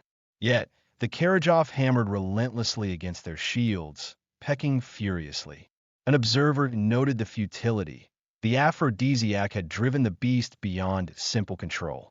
Aloys, recovering, wiped his mouth, acknowledging they'd taken an antidote beforehand, but recognizing the danger if the fight prolonged. One retainer rallied the others, urging them to stop the beast with everything they had. Their efforts were useless as the carriage off rampaged, tossing them aside like rag dolls. Another desperate cry warned Aloys, who braced himself, sweat beading on his brow, steeling his resolve. Just as the beast lunged again, Chris intervened, effortlessly catching the creature. He remarked dryly on House Tyraman's pathetic display, needing the supposedly useless flag bearer to step in. Chris then made a typically outrageous offer. He'd bail Aloys out, but only if Aloys promised to call him Big Bro. Aloys, predictably, exploded in curses. Chris simply pressed him, questioning what Aloys planned to do, reminding him time was running short. Nearby, other retainers were already succumbing to the poison, collapsing and coughing. Aloys gritted his teeth, caught between pride and desperation, before finally yelling at the bastard Chris to just help him. Chris agreed easily, reminding Aloys to keep his promise. Chris lunged, grappling with the carriage off. Dark, thorny chains erupted from his control, binding the beast in a manner shockingly similar to subjugation arts. Aloys stared, dumbfounded, questioning how Chris could possibly use such techniques. Chris scoffed at his rival's ignorance, stating that intermediate subjugation art wasn't some rare secret known only to backwater nobles like the Tyraman. Holding the struggling Karajov fast, Chris grabbed the magical chains and leaped, dragging the creature towards the ominous crevice of Gehenna. Aloys shouted in alarm, realizing Chris's suicidal destination. Chris merely offered a parting smirk before plunging himself and the beast into the dark abyss.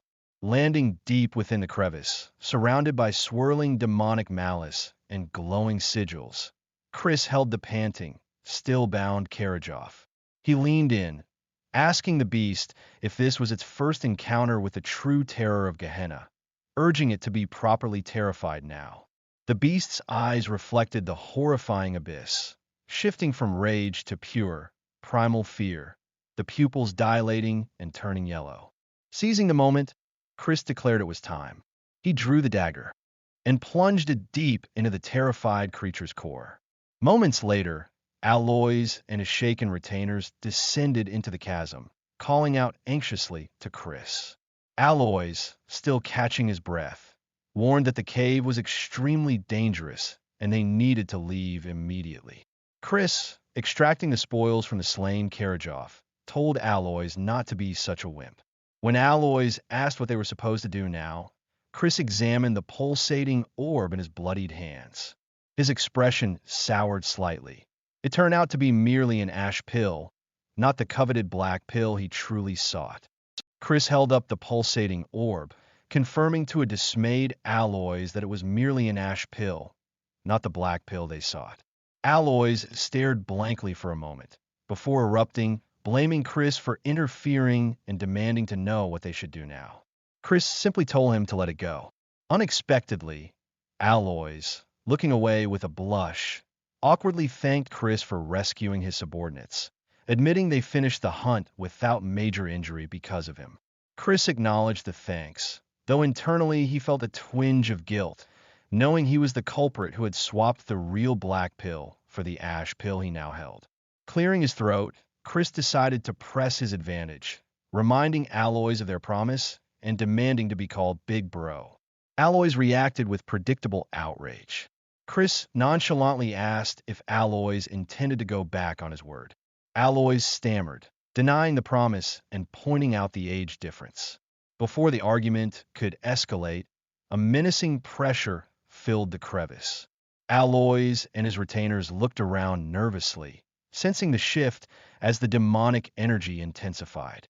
From the deeper shadows emerged a hulking silhouette with glowing eyes. Chris's own eyes widened slightly.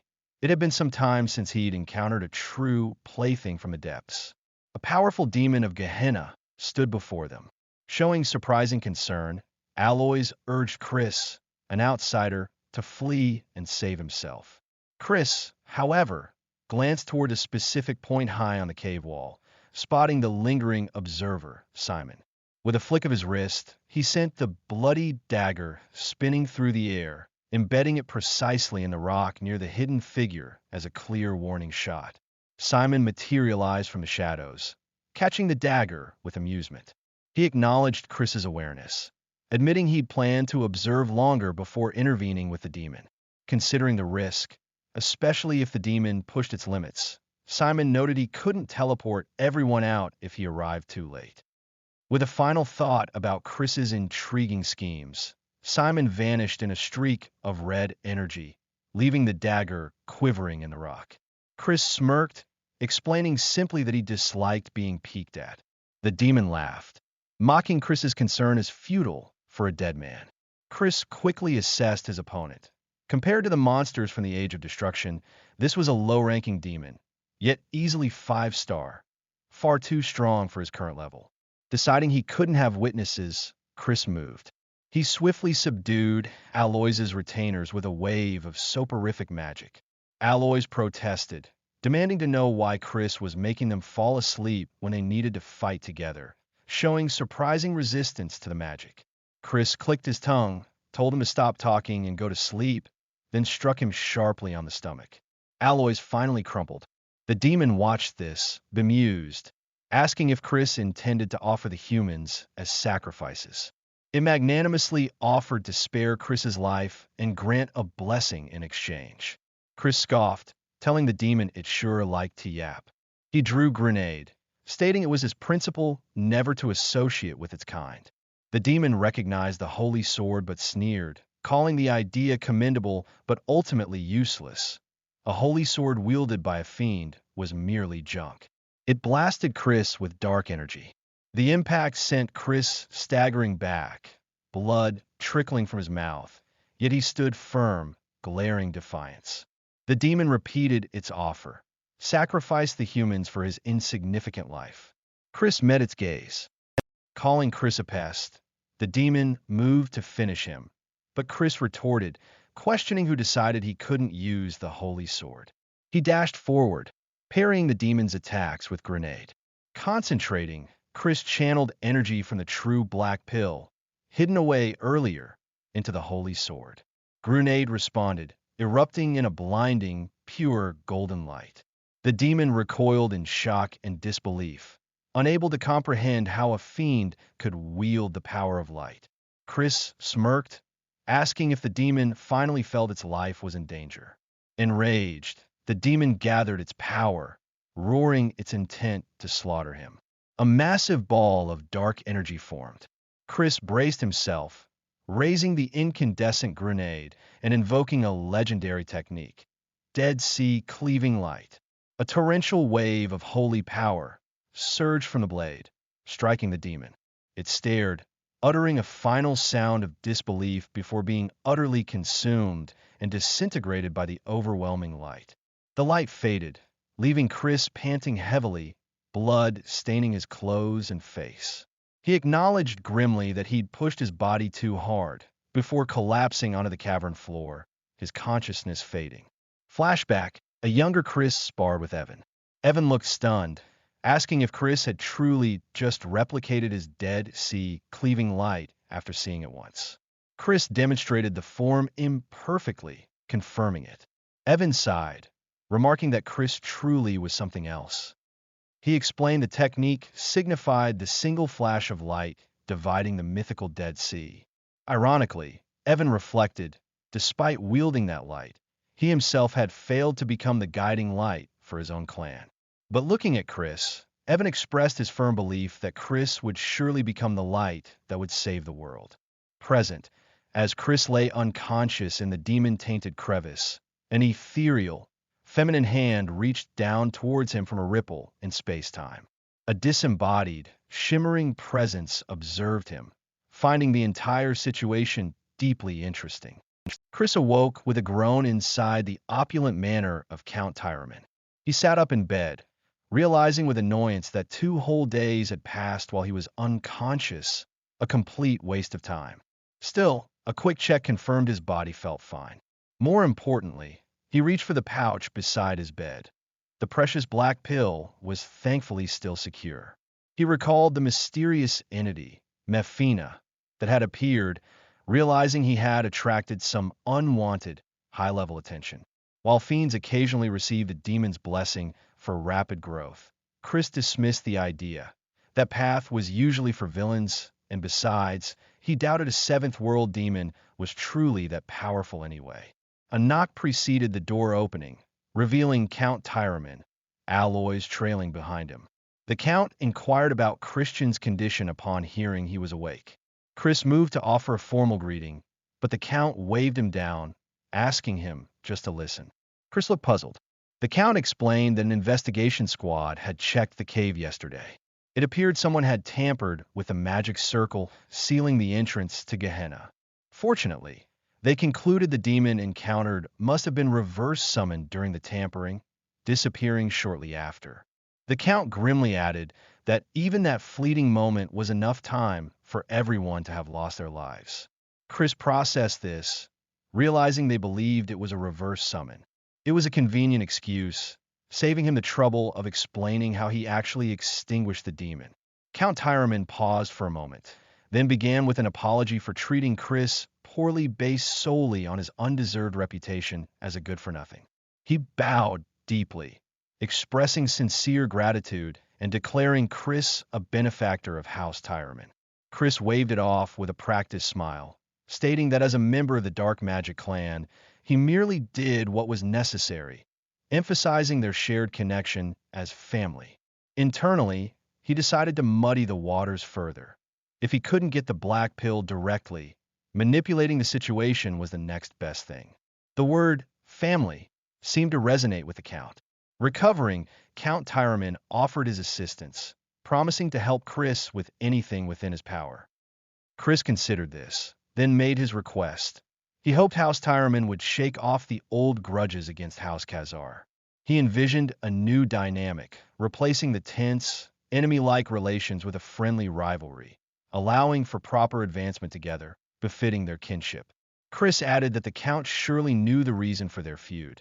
It was a scheme orchestrated by the main clan, pitting the branch families against each other to prevent them from uniting and becoming a threat, keeping them as mere guard dogs. The Count, startled, asked if Chris was suggesting a revolt against the main clan. Chris denied having any such thoughts. He simply believed they shouldn't be pushed around for something the main clan did wrong. The Count seemed impressed by Chris's foresight. Chris thanked him for the praise, asking if his request would be accepted. The Count agreed, resolving to contact Chris's father, Ridden, that punk, for the first time in a while.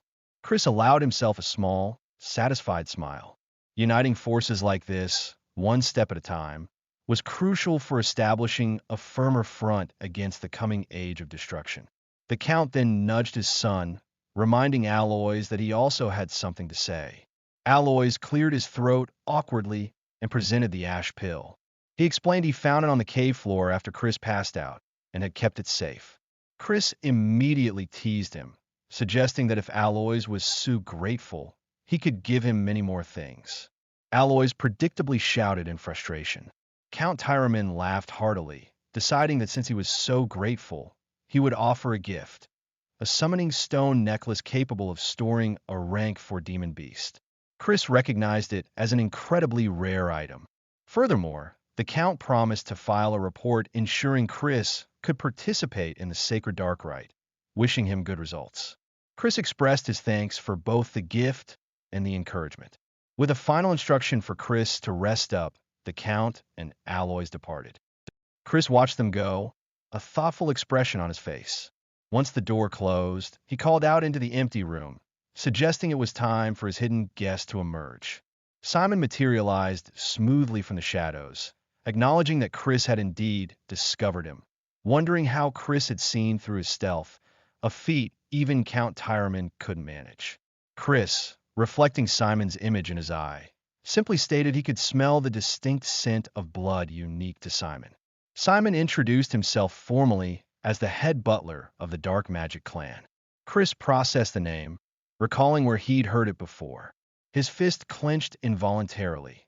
Simon was the infamous master of the Blood Shadow Mages, a psychotic branch known for indiscriminate slaughter, whose leader in the previous timeline reached 8 stars and became the 7th Demon King of Carnage. Chris remembered countless near-death encounters caused by that leader, not to mention Simon himself. This butler was the blood and lineage of that future demon king. Simon, meanwhile, mused aloud about how amazing the young master of House Khazar was, capable of even eliminating a demonkin. He wondered how Chris knew about the clone he'd dealt with, questioning if Chris had somehow witnessed the Dead Sea cleaving light despite being unconscious. Chris feigned ignorance, claiming he had no idea what Simon was talking about. Simon saw through the act, noting that investigators found the cave floor completely clean, with even the demonkin's corpse annihilated without a trace. It wasn't a reverse summoning. It was complete vaporization, an impressive feat. He directly asked Chris to explain how he did it. Simon added a warning that whatever Chris said would be reported to the Elder Clan head as part of an evaluation. Chris retorted, questioning why he should reveal his trump card. He stated that if he were the Elder Clan head, he wouldn't want a little nerd answering every question. He'd prefer a predator who kept their claws hidden until the very end. Simon chuckled, finding Chris truly interesting. Then, changing tack, he asked if Chris wasn't going to apologize. When Chris asked for what, Simon explained that differentiating between reverse summoning and annihilation just from trace evidence was normally difficult, which is why Count Tyreman misunderstood.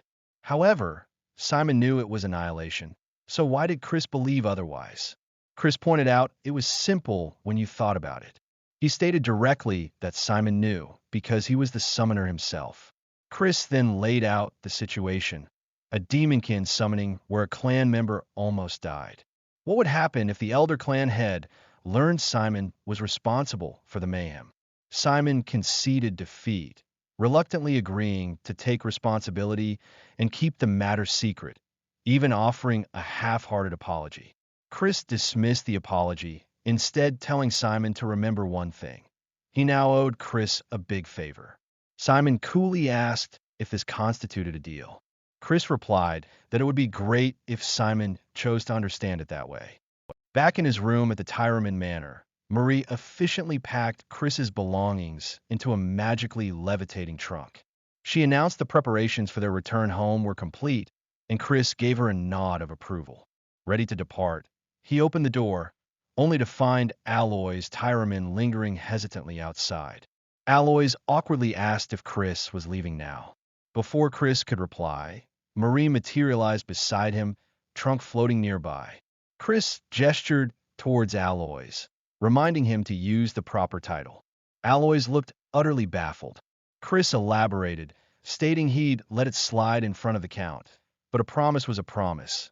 Aloys was to call him Big Bro from now on. Aloys bristled, predictably snapping back that he was 2 years older. Cutting through the pointless argument, Chris inquired if Aloys had something specific he wanted to say. Aloys admitted he came to offer a warning. He referenced Chris's earlier talk about family, stating that after hearing it, he felt it wasn't right to withhold information from kin. Aloys cautioned Chris, reminding him that young Master Loin from the main family was strongly against his participation in the sacred dark rite. He described the rite as a source of potent elixirs and blessings, where direct descendants started leagues ahead of any branch member. Aloys trailed off, implying Chris would be easy pickings. Chris interrupted with a smirk, offering a warning in return to his lil bro. He advised Aloys not to participate in the upcoming rite, stating it was for his own good. Aloys stared, shocked. He internally fumed, misinterpreting Chris's words as mockery and a ploy to monopolize the rite's pure dark energy. Chris ignored the reaction, confidently declaring that whoever his opponent might be, they would come to regret facing him in the sacred dark rite. Turning to Marie, he announced their departure, leaving Aloys sputtering indignantly. As he walked past, Chris patted Aloys on the shoulder, advising him to think carefully and avoid regrets later. Soon after, they arrived back at the imposing estate of House Khazar. Inside, Thurn learned from a worried butler that his big brother had returned only to immediately leave for the training cave, intending to train in isolation until the rite. Just then, Thurn spotted Chris heading down the corridor. Taking a deep breath, Thurn called out, forcing himself to utter the ridiculously long, previously agreed-upon title. Honorable King Emperor Majesty Brother. Chris paused, a ghost of a smile playing on his lips. Thurn's pride quickly resurfaced as he angrily reminded Chris of their promise to duel upon his return. Chris felt a brief flicker of surprise. Thurn had grown stronger in his absence, already reaching middle 2-star rank. Chris brushed off the duel request, claiming he was busy training. He then recalled Thurn was also participating in the rite. Delaying wouldn't do. He told Thurn they could duel after he finished training, advising his brother to train as well. Thurn insisted Chris promise not to postpone it further. With a final warning that the duel wouldn't be like their last encounter, Thurn conceded, watching Chris walk away, as he commented on the stubborn brat, like a girl he had known in his past, as she coyly asked if Chris promised her something, a blush dusting her cheeks. Chris merely smiled, remarking that Thurn reminded her. Later, alone in his stark training room, Chris sat on the bed, contemplating the black pill. He had half a month left until the rite. Taking a steadying breath, he popped the pill into his mouth. An overwhelming bitterness assaulted his senses. It tasted like regret and bad life choices rolled into one unpleasant lump. He lay back as the potent energy began to surge within him. His internal landscape filled with a turbulent, dark power, more chaotic than expected. Then, a faint glimmer appeared, a spark of light force embedded within the black pill itself. He surmised that the Karajoff's final, intense emotion, likely terror rather than elation, must have fused with the pill upon death, explaining why such items were notoriously difficult for fiends to absorb. But such difficulties were irrelevant to him. He focused his will, guiding the dark energy through his internal pathways, while isolating the light force. Most fiends would instinctively expel this conflicting power, but Chris saw no reason to waste such a valuable resource. He decided to take it all, directing the light force towards his nascent light core. The golden energy surged, spreading like luminous cracks through his system before coalescing. A bright, stable core of light settled within him, visible even in his physical eye for a moment. The internal storm subsided, leaving behind a profound stillness, occasionally punctuated by gentle motes of light. Elsewhere, in a sumptuously decorated room overlooking a sunset, a woman with fiery red hair gave permission to enter. An aide approached, presenting a scroll. He reported on the investigation she requested regarding the black pill hunt, confirming an incident involving a summoned demonkin, which Christian Khazar had survived. He apologized for the delay caused by the incident's complexity. The woman accepted the report with a simple acknowledgement of his work. As the aide took his leave, the scroll revealed a portrait sketch of Chris attached to the report. The woman, addressed as Lady Eyeline, gazed thoughtfully into it. Half a month had passed since Chris absorbed the black pill. Thurn arrived promptly at Chris's training room door, announcing it was the promised day for their duel. From within, Chris invited him to enter. Thurn stepped inside the familiar training space, but stopped short, visibly taken aback. Chris stood waiting, impeccably dressed in formal attire, a stark contrast to his usual training gear. He greeted his younger brother's early arrival, dryly asking if Thurn was really looking forward to getting pummeled again. Thurn felt an oppressive presence radiating from Chris, far stronger than just weeks before, and stammered for Chris not to make him laugh. Chris casually stated that if Thurn was desperate for a taste of his knuckle sandwich, he'd grant the wish. However, he added a condition. If Chris won, Thurn had to give up participating in the sacred dark rite. Thurn reacted with shock, demanding to know what Chris was saying. Chris reminded him that the rite was fundamentally a competition, and with cold eyes, declared that weaklings should simply stay out of it. Enraged, Thurn told him to shut up and raise his sword. Chris sighed dramatically, feigning disappointment that Thurn was blind to such obvious brotherly concern as he drew his own weapon. He supposed he would just have to pound the understanding into his stubborn brother. The confrontation was brutally short, ending with Thurn's scent flying across the room. Sometime later, Thurn sat glumly nursing his injuries, arm in a sling and face patched up, while Count Khazar stood nearby with Chris. The Count sternly told Chris he had gone overboard this time. The healer indicated Thurn would need half a month of bed rest. The Count mused aloud that this meant Thurn would inevitably miss the rite this year, forcing him to wait for the next one. Thurn weakly called out to his father in protest. Chris then requested a moment alone with his brother, which the Count granted after a brief hesitation, advising them to talk things out before leaving them. Once they were alone, Chris approached the bedridden Thurn, asking why he was pouting like a whiny baby and reminding him that he was the one who had demanded the fight. Thurn looked down, quietly asking if Chris truly disliked seeing him grow stronger. He accused Chris of constantly mocking his achievements and now deliberately injuring him just to stop him from joining the rite. Chris sighed, seeing his brother was close to tears, and tried to explain they weren't on the same page. He claimed he acted harshly in the hopes of making Thurn stronger for his sake. Chris elaborated that Thurn competing against him in the rite would mean forfeiting any chance to obtain the pure dark energy offered there, justifying his rough methods by citing Thurn's stubborn nature.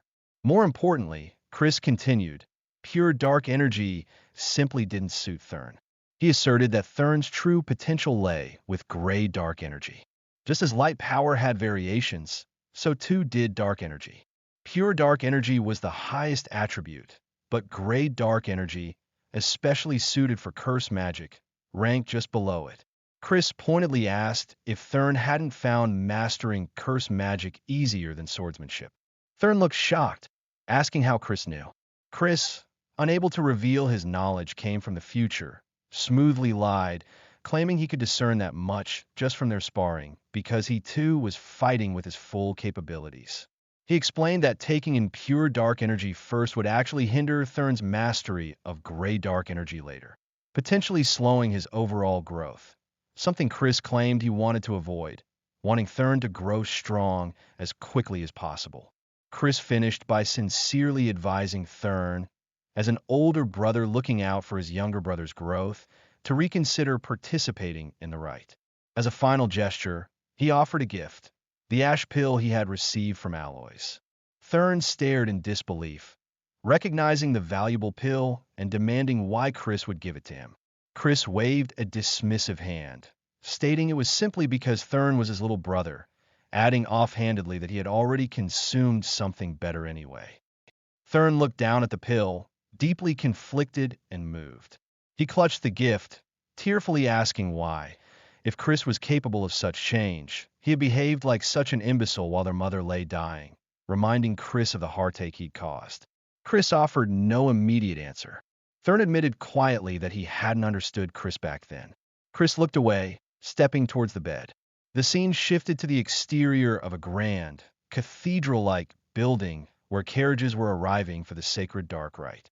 Chris emerged from his carriage, stretching theatrically and complaining about the long journey and his aching body. He grumbled about the main family's pettiness for not providing a warp gate. He muttered a vow that things would change once he became clan head, only for Marie to suddenly materialize and latch onto him excitedly. She squealed about their date, her non-existent heart fluttering, prompting Chris to deadpan that she didn't actually possess a heart. He explained to a nearby retainer, who was shouting encouragement, that the main family restricted him to one companion, meaning only Marie, bound by their pact, could accompany him. As they walked towards the entrance, Chris noticed the whispers and stares of other attendees. Marie smugly noted his newfound fame. Just then, a formal greeting was directed towards Chris. Two onlookers nearby reacted with shock, recognizing the head butler, Simon, respectfully greeting the supposed good-for-nothing Christian Khazar. Simon observed Chris, remarking that he seemed to have grown even more in the short time since their last meeting. Chris retorted, asking if the Elder Clan head's aide had nothing better to occupy his time. Simon smoothly replied that he was there on direct orders from the Elder Clan head himself. He then delivered the message. The Elder Clan head wished to meet Chris personally. Chris raised an eyebrow slightly. Simon smirked, noting Chris didn't seem surprised, teasingly asking if he'd expected it. Chris flatly denied it, insisting he was plenty surprised, though his expression remained unreadable. Simon found the reaction amusing. They proceeded through opulent halls, into a vast throne room. Simon announced their arrival to the figures seated upon the throne. The elder clan had acknowledged them with a simple good. Standing beside the throne was Commander Marion. The elder clan had looked towards Chris, greeting him and remarking that it had been a while. The elder clan head, flanked by Commander Marion, acknowledged Christian's presence, remarking that it had been a while. An oppressive, almost physical weight emanated from the elder, a dominating presence that pressed down on Chris, making it difficult to even remain standing under the sheer force of his dark energy. Chris recognized the deliberate display of power, knowing the elder was fully aware his current level couldn't withstand such pressure. Steeling himself, Chris offered a formal greeting to Duke Baron, the great sovereign of the Dark Magic clan. The elder inquired if Chris was surprised by the sudden summons. Chris calmly replied that he had expected the call. The elder pressed for his reasoning. Chris confidently stated it was because a new star had appeared within the clan. The elder chuckled softly, confirming Chris's assessment and noting that neither Marion nor Simon could hold back their compliments regarding him. Yet, despite their praise, the elder confessed his own uncertainty about whether to hold any expectations. Chris remained silent, meeting his gaze steadily. The elder continued, comparing Chris to a seed. No matter how great the potential, only time would tell how it would grow. He mused that Chris could simply wither shortly after sprouting. Chris respectfully agreed, acknowledging he was still lacking compared to the elder's expectations. He countered the elder's doubt, questioning if the elder was implying he wouldn't be present in the future. Chris affirmed that only time would reveal if a sapling survives to become a great tree, perhaps even one casting its own shadow, but assured the elder he would not be disappointed. The elder seemed satisfied with the response, stating he would hold high hopes for Chris after all. With that, Chris was excused. As Chris departed, Marion quietly asked the elder for his thoughts. The elder admitted Chris was beyond his expectations, but cautioned that such great talent would inevitably bring turbulence, like the bloody winds already blowing towards the magic empire. Marion remained silent. Despite the potential chaos, the elder revealed that a small hope had sprouted within him today. Perhaps this child might finally be able to fulfill his long-desired wish. Later that evening, the grand hall glittered, filled with guests for the eve of the sacred dark rites celebration. An announcer called attention to the arrival of Count Khazar's eldest son, and Christian Van Baron Khazar made his entrance, looking sharp in his formal wear. Whispers followed him through the crowd, guests murmuring about why the elder clan head would meet with such a supposed fool, some crudely commenting he looked like a gigolo. Chris overheard them, internally sighing. He knew it, he was just too handsome for his own good. A curse, really. Marie, fluttering nearby, wholeheartedly agreed with his self-assessment. A server approached with a tray of wine glasses. Chris eyed the drinks, asking if it was booze. The server politely reminded the young master that he was underage and offered him ginger ale instead, pouring a glass for him. Chris accepted the drink, but internally seethed, cursing the lame fiends and their stupid, non-alcoholic beverages. Just then, another announcement heralded the arrival of the main family's young lords and young ladies. Large doors opened, revealing the esteemed heirs making their entrance. First came Eskid de Baron, the second young lord, followed by the elegant first young lady, Julienne de Baron, the second young lady, Jupienne de Baron, and finally the third young lord, Missac de Baron. They processed into the hall, though Chris noted with interest that the first young lord, Loin, the madman, appeared to be absent. His eyes found Eskid. He wondered what his nemesis would say now, seeing the victim of his schemes standing here. Eskid walked past without a glance, completely ignoring Chris as if he were less than an ant. Chris felt a flash of irritation at the dismissal. Suddenly, Julienne seemed to stumble slightly, brushing against Chris's arm as she passed.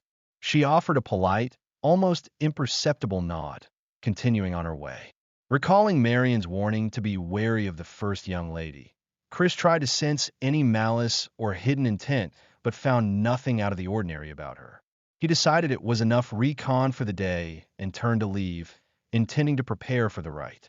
Before he could depart, an older gentleman with an obsequious smile intercepted him. The man introduced himself as Four, a summoner working for young Master Loin. Chris waited impassively, asking for stated he'd heard an unworthy individual was participating tomorrow and expressed concern that such an underqualified participant might cause an accident, sullying the clan's name. Chris's eyes narrowed. He asked if Four was calling him unqualified. Four replied that Chris simply needed to prove he was not. Four glanced pointedly towards where Loin presumably watched from afar. Chris met the distant gaze before turning back to Four, telling him that if Loin didn't like it, he should step up himself. Chris put down his ginger ale, stating they could have their heart-to-heart during the rite. He accepted Four's challenge to prove his qualifications, calling it barely an inconvenience. He then invited Four to show him his party tricks right then and there. Four sputtered, protesting that they were indoors and he was unarmed. Chris scoffed, asking if Four truly expected him to need a weapon for someone like him. Four hissed that Chris would regret this. Chris simply smiled, asking if he really would, suggesting Four would be the one regretting it. Nearby, Julianne observed the exchange with a placid expression, a faint smile playing on her lips. Four, Loin Summoner, didn't wait for a formal duel. Before the surrounding guests could fully react, he unleashed his power, summoning several glowing, blue evil spirits that immediately converged on Chris. Chris merely gestured nonchalantly. The summoned spirits faltered, then abruptly turned, obeying Chris instead and pinning their former master to the floor, even offering him a platter of refreshments they'd inexplicably acquired. To the astonishment of the onlookers, Four, still pinned, desperately tried to command his spirits. But with another casual flick of Chris's wrist, the evil spirits obeyed their new master instantly. Four gaped, unable to comprehend how Chris had gained control so rapidly. Chris walked past the subdued summoner, questioning aloud if that pathetic display represented young Master Loin's will. He scoffed at how unbecoming such tactics were for a direct heir, suggesting Loin should have simply challenged him directly if he had grievances. From a balcony above, Loin watched, flushed with anger, but quickly denied any involvement in the incident. Chris smirked, noting that not even a fool would believe that lie, but decided to let it slide for now, leaving the humiliated Four sputtering on the floor. Chris strode away, stating they could meet again during the rite. Loin glared after him, silently vowing to teach the cowardly brat some manners next time. The next day marked the beginning of the sacred dark rite. Participants gathered, including a noticeably pale Aloys Tyraman. He asked Chris, who was yawning nonchalantly, if he wasn't the slightest bit nervous, especially after causing a ruckus the previous day. Chris merely questioned why Aloys had come, reminding him of the warning he'd given his lil bro. Aloys sputtered indignantly about not being able to push back the rite. Ignoring Aloys' complaints, Chris walked towards the designated assembly point, adjusting his formal attire. Internally, he grumbled about Aloys, telling the brat to just wait. An official checked if everyone had assembled. A small, childlike figure with elf ears introduced himself as Sebastian, the vice butler of the main house, tasked with guiding them to the sacred ground. Sebastian tapped his staff, and the floor beneath them seemed to fracture into a kaleidoscope of light and space. The participants descended into the distorted reality. Aloys looked around in shock, asking if they were underground, but Chris dismissed the notion. It was an illusory art, materializing an imaginary space. Sebastian scurried ahead down a seemingly endless, crystalline staircase suspended in a bizarre dimension, quickly outpacing the participants. Panic erupted as the others realized they were being left behind and scrambled to follow. They traversed strange, distorted corridors and navigated across shifting, unstable platforms resembling giant fingerprints floating in the void. Some participants felt disoriented, questioning how they could be moving up a steep slope when they thought they went underground, their silhouettes struggling against the disorienting climb. The ground beneath them seemed increasingly unstable. Sebastian urged them to hurry, warning the ground wouldn't support them forever. True to his word, platforms began to crumble, sending a couple of unfortunate participants plummeting into the abyss with screams, much to the horror of those still scrambling. Sebastian cheerfully announced he would be speeding up now, vanishing ahead in a burst of speed. Moments later, the remaining stragglers were also flung off the collapsing pathway. Loin, watching Chris effortlessly keep pace without breaking a sweat, scoffed at the losers who couldn't keep up, deeming them unworthy pests. He glanced sideways at Chris, shocked at his composure. Chris met his gaze, asking if Loin was out of breath already, mocking him as all bark and no bite. He taunted Loin further, suggesting a direct air pumped full of potions should perform better. Nearby, Alloys and another participant struggled, utterly exhausted. Chris reflected on their foolishness.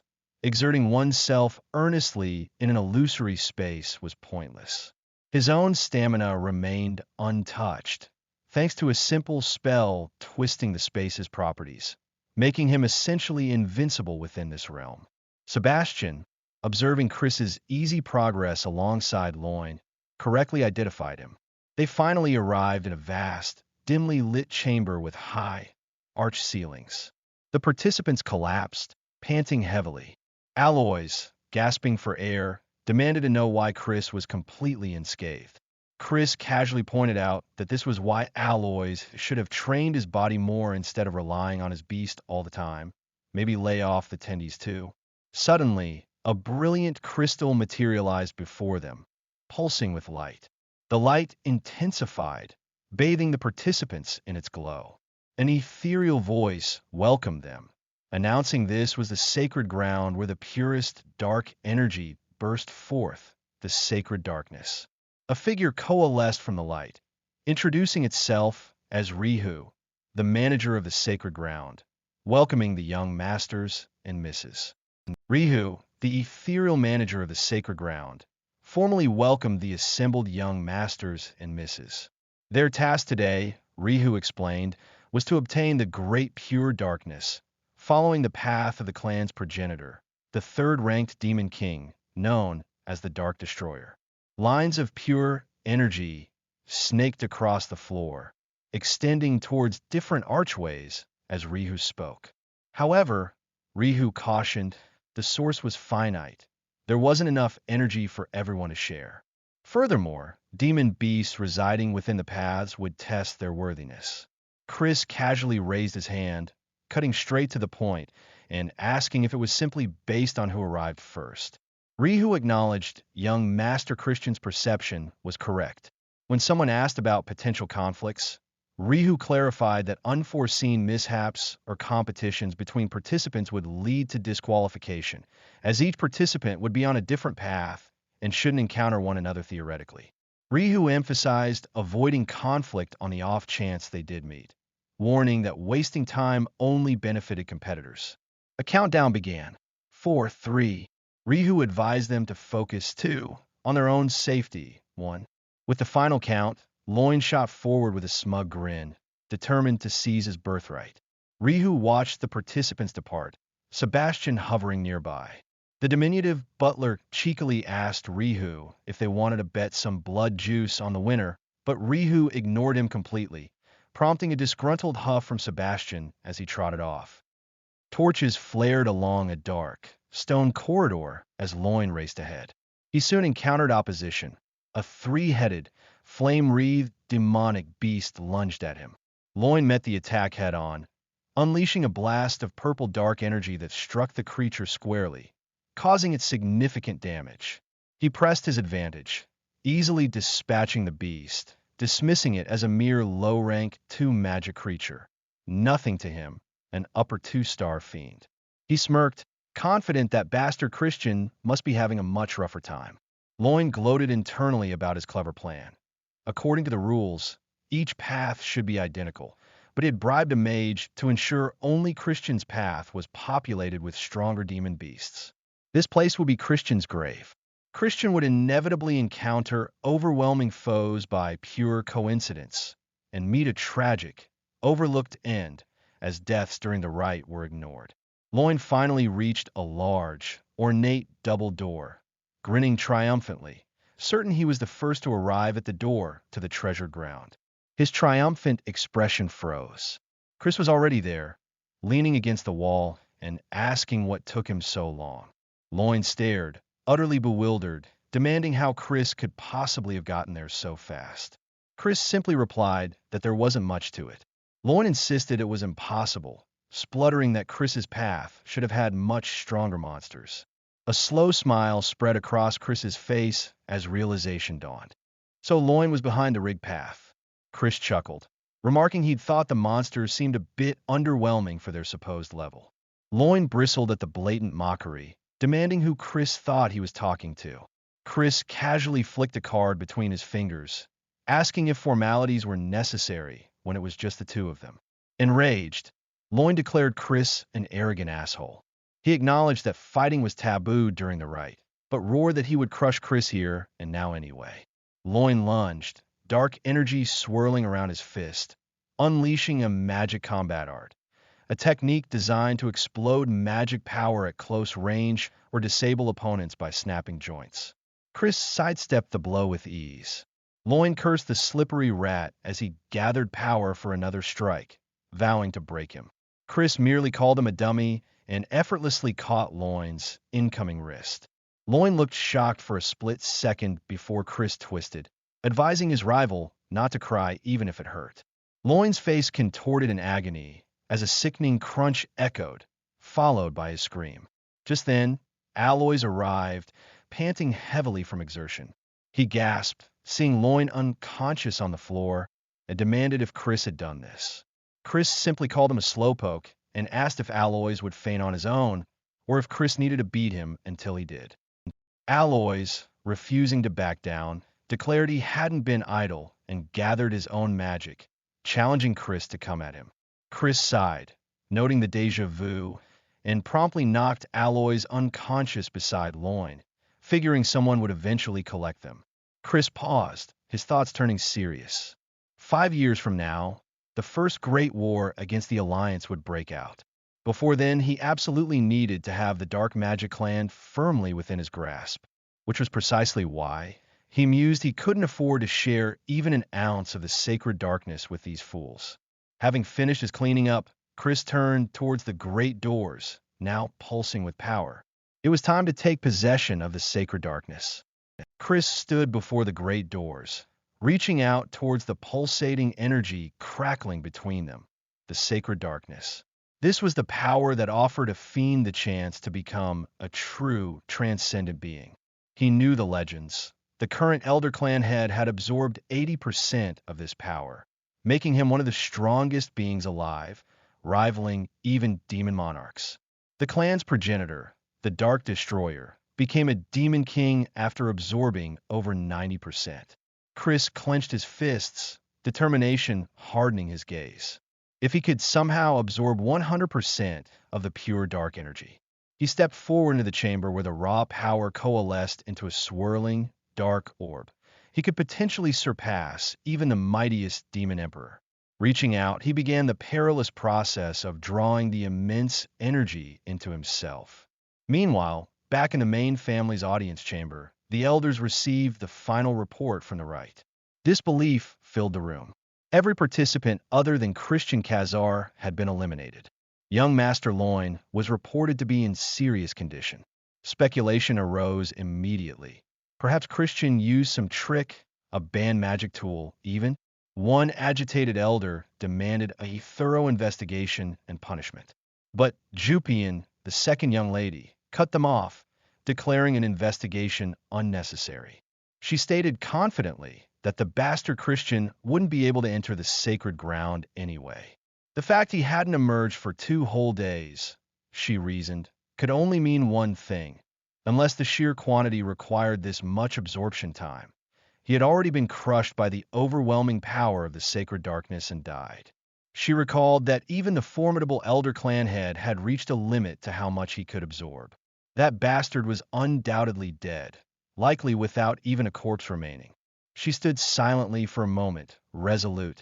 Even if, against all odds, he came back alive, she vowed darkly, she would kill him herself. Jupian reflected bitterly on her past.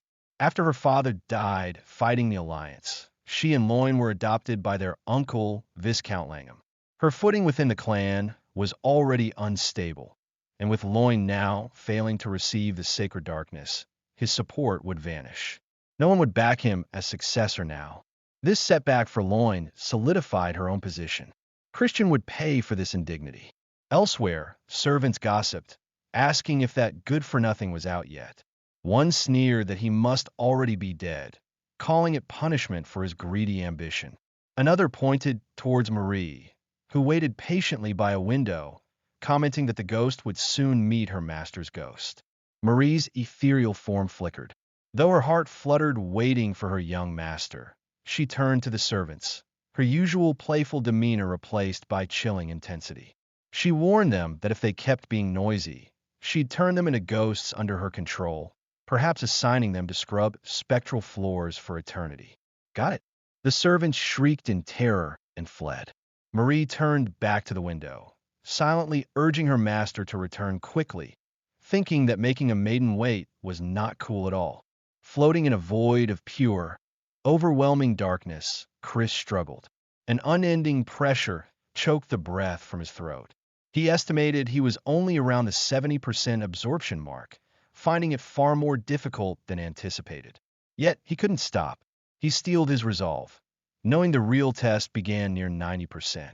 If he took in too much, exceeding his limit, his core would shatter, and he would die here before the future war even began. He needed more capacity. That was it. He focused his mind, recalling a technique, Dragonheart. Dragons possessed the largest natural container for their cores. If he could imitate that structure, even for a few minutes, he channeled his energy, reshaping his core, forcing it to expand. Pain lanced through him as cracks appeared. He grit his teeth, knowing this was his limit. Just as despair threatened, a swirling vortex of blue and gold energy appeared, coalescing into a familiar, luminous figure, Mefina.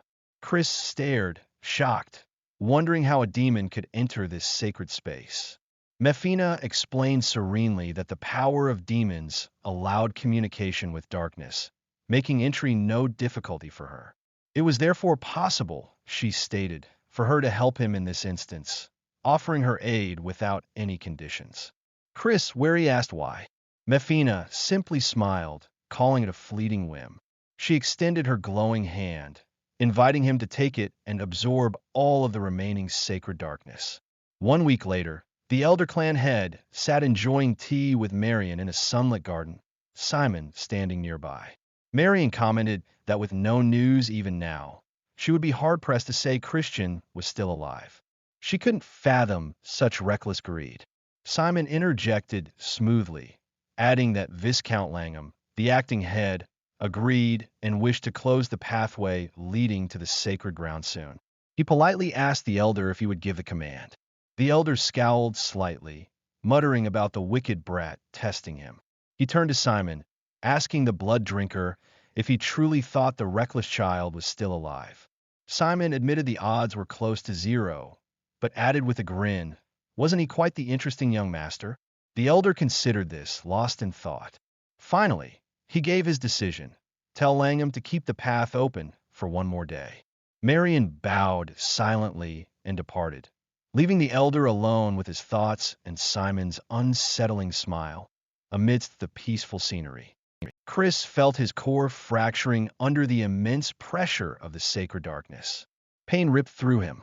Before him, Mefina's ethereal hand remained outstretched, her voice urging him to hurry and grasp it before it was too late. Gritting his teeth against the agony, Chris vehemently refused her offer. Mefina sighed, a sound like shifting starlight, calling his decision foolish. She reminded him that mortals should know their limits. They weren't permitted to handle more than a certain amount of this power. But Chris shot back defiantly. Wasn't she forgetting something? He roared that they were currently within a world of concepts, a place where reality itself could be bent. He channeled his will, forcing a surge of raw energy outwards. Mefina recoiled slightly, genuine surprise flickering in her ancient eyes. What he was attempting seemed unbelievable. A transformation began. Brilliant red energy erupted around Chris, forming horns and indistinct wings. Demonization? It was the Mystic Magic clan's ultimate, forbidden technique, a spell that temporarily turned a mortal into a demon for explosive power, but was lethally dangerous to the caster. Chris remembered Lena, his past life companion, dying after using it. However, he had a plan. If he removed the parts of the spell designed to amplify dark energy, couldn't he use the rules of this conceptual world to his advantage? He theorized he could form a bowl to collect the energy without suffering the usual backlash. Focusing intensely, he shaped the energy. It worked. A swirling vortex of darkness formed before him, a stable container. With this, he realized jubilantly, he could bypass the 90% limit and absorb all of the sacred darkness. Mefina stared, uttering her disbelief. A black crescent symbol now adorned Chris's forehead. How had a mere mortal, no different than an insect in her eyes, shed his innate limitations? Chris just grinned wickedly. Didn't she know? He declared himself a genius, striking a pose that screamed deal with it. He turned away from the stunned demon, his temporary horns glinting. He informed her she could hang around if she wanted, but he was leaving now. Mefina regained her composure, stating with a knowing smile that she would see him again in another time. Chris just scoffed, then whirled around, giving her a very clear one-fingered digital farewell before turning his back again. Mefina simply vanished with a faint shimmer. Chris let out a laugh, muttering about what a raucous demon she was. He surveyed the now empty right chamber, the immense orb of sacred darkness gone. He wondered how much time had truly passed, estimating about a week. The main family must be in utter chaos by now, he mused with satisfaction. A mischievous glint entered his eyes as he considered playing a little prank. Meanwhile, a frantic servant burst into a meeting room, rushing towards the acting head of the clan, Langham de Baron. The servant breathlessly announced that young Master Christian had returned. Langham and the gathered elders looked up, utterly stunned. Langham demanded clarification. The servant explained that Chris had somehow survived, though his life hung by a thread, and he was now extremely fatigued. Furthermore, the healer reported sensing pure dark energy within him, but it was a roiling mess, suggesting it would be difficult, if not impossible, for him to properly utilize dark energy going forward. The elders exchanged grim looks. It was just as expected. A bastard like him couldn't possibly have absorbed over 80%. The precious sacred darkness had been wasted due to his greed. One incensed elder slammed his fist on the table, demanding Chris be made to take responsibility.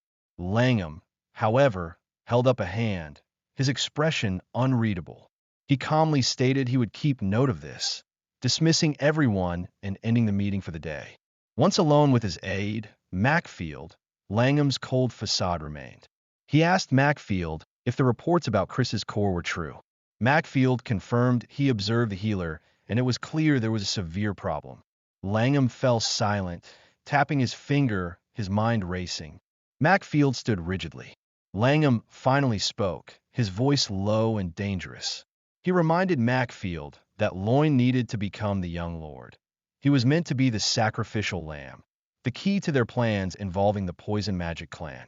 Their eradication of them, alongside Jupian, had now been postponed. And for the Elder Clan head, his own father, to suddenly show interest in Christian, Langham growled that one singular fish was disrupting the entire flow of the river. He clenched his fist. He gave Macfield a new order. Bring Christian down to the Darkness Hall tomorrow. He declared with chilling finality that he would announce Christian's disposal before all the vassals. The next day, Chris walked the long red carpet of the Darkness Hall, the main family's formal assembly room. He faced Langham de Baron, the acting clan head, flanked by Eskid and Macfield. Chris knew exactly why he was summoned. They were desperately trying to get rid of him, an inconvenience to their plans. Eskid smirked faintly, noting the gathering of important figures for this farce. Langham fixed his gaze on Chris, his voice sharp, demanding if Christian was aware of the sins he committed during the sacred dark rite. Chris calmly affirmed that he was, then asked Langham to elaborate on exactly what those sins were. Internally, he scoffed. His only regret was not pummeling his unworthy peers even more thoroughly. Macfield nearly leaped from his seat in anger, but Langham silenced him with a look.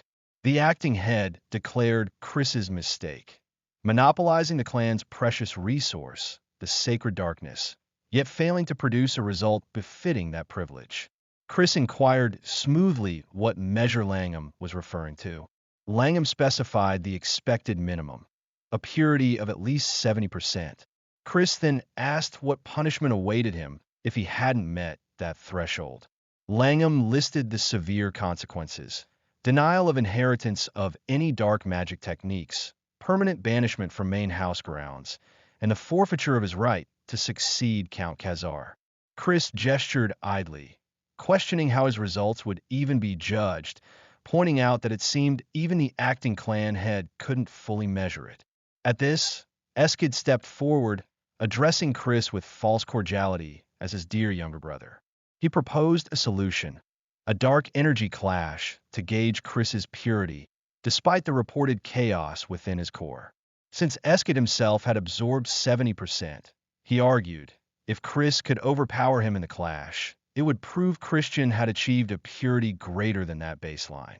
A dark energy clash was a direct confrontation, a battle purely measuring the superiority of one's dark energy against another. While quantity mattered, when pure dark energy of similar ranks clashed, the one with the higher purity would inevitably overwhelm the other. It was also, quite conveniently for Eskid, a perfect method for destroying the loser's core. Chris smirked, thinking Eskid was even more sinister than he'd expected, always the helpful older brother suggesting a friendly game of, let's maybe explode your core. He readily agreed to the clash. Turning back to Langham, Chris requested his support, asking that if he achieved a result worthy of recognition, he be allowed to attempt the test for the position of Young Lord. Eskid, perhaps sensing an opportunity, agreed to Christian's terms, rhetorically asking why lineage should matter if one was strong enough, echoing the ruthless meritocracy of the Magic Empire. Eskid walked onto the floor, stating condescendingly that he would match Chris's rank, using only beginner 2-star level energy to avoid accidentally hurting Chris's supposedly unstable core. He unleashed a stream of dark energy, the tendrils colliding with Chris's own nascent energy in the center. Chris told the young lord not to bother holding back, and that he should be more concerned about his own precious core. Hearing this, Eskid's eyes flashed, and he released a stronger surge. Chris met the attack, but instead of clashing, he effortlessly guided Eskid's energy, diverting it harmlessly to the side. Eskid stared, stunned. Chris had redirected the flow. Without gathering any strength of his own, he decided to increase the power, unleashing dark energy equivalent to an expert 2-star. His eyes narrowed with focus. Yet again, Chris met the attack, swirling Eskid's energy around his hand like a harmless ribbon before casually dispersing it. Chris sighed dramatically, calling it a disappointment. He taunted Eskid, asking if this paltry display was all the high and mighty young lord could manage. Before Eskid could finish speaking, he formed a dark vortex, completely absorbing the remnants of Chris's attack. Onlookers cried out in alarm, sensing Eskid's energy spike to a 4-star level, fearing he would destroy Chris's core with such power. Eskid's energy coalesced, taking on the vague shape of a ravenous beast. Eskid flinched back, sweating. Chris mockingly repeated Eskid's earlier warning about needing sufficient control to avoid core damage, advising him to be careful. Then his energy lashed out, engulfing Eskid. The power dissipated abruptly. Eskid staggered, clutching his hand and coughing up blood. Attendants rushed forward in panic. Chris clicked his tongue, annoyed. It wasn't enough. He had intended to shatter Eskid's core completely with that move. Blood dripped onto the polished floor. Eskid, wiping his mouth, grit his teeth, and conceded. He declared it seemed Christian had obtained dark energy of at least 90% purity. The number echoed through the hall, stunning the onlookers. Chris beamed, turning back to the acting head. Now, he asked brightly, he certainly had the right to be considered a young Lord candidate, right? Langham remained silent, his expression stony and unreadable, though a storm brewed behind his eyes. Langham tapped his finger once on the table. He informed Chris that, as promised, he would be permitted to take the test of the young lord.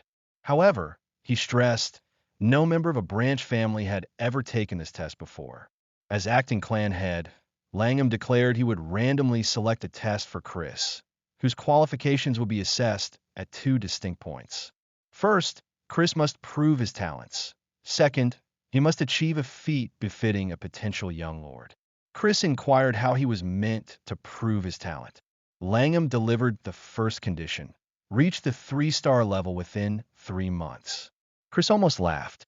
Was that all? Proclaiming himself a genius, he felt it wouldn't be that difficult, maybe just slightly more challenging than remembering where he left his keys.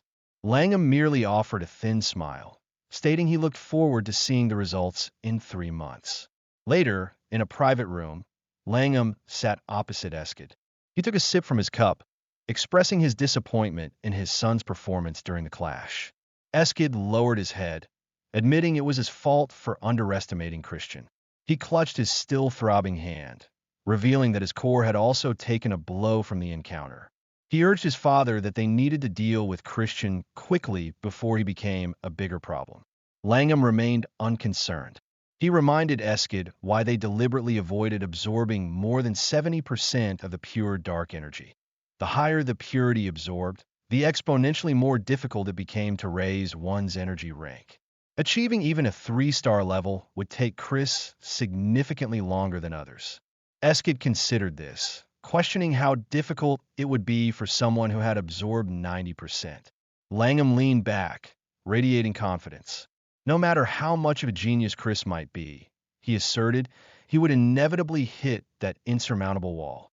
Back in his own lavish room, Chris was being waited on by Marie, who presented him with a plate of food. She informed him, beaming, that news of his excellent and charismatic performance had spread throughout the mansion, making her little ghost heart, if she had one, thrum for him. Chris waved dismissively, telling her to stop as it was embarrassing. Marie clasped her hands, declaring that while waiting for him this time, she had truly realized her feelings for her young master. She described how deeply she longed for his return, how every day felt like an eternity without him. Chris looked away, a faint warmth touching his features. He was momentarily lost in a memory. Rania asking if he was hurt, Evan dismissing her concern due to Chris's agility, Lena insisting on checking him anyway, and Evan teasing Rania about her worry, which Lena vehemently denied, blaming Evan instead. It had been a while since he'd felt that comfortable camaraderie. He recalled his past life, escaping the hellish clan that wished him dead, a life filled only with solitary battles and bloodshed. But then, he had met those hearts filled with warmth, his companions. And now, he finally had the words he couldn't say back then. He looked directly at Marie and thanked her. Surprised, she asked for clarification.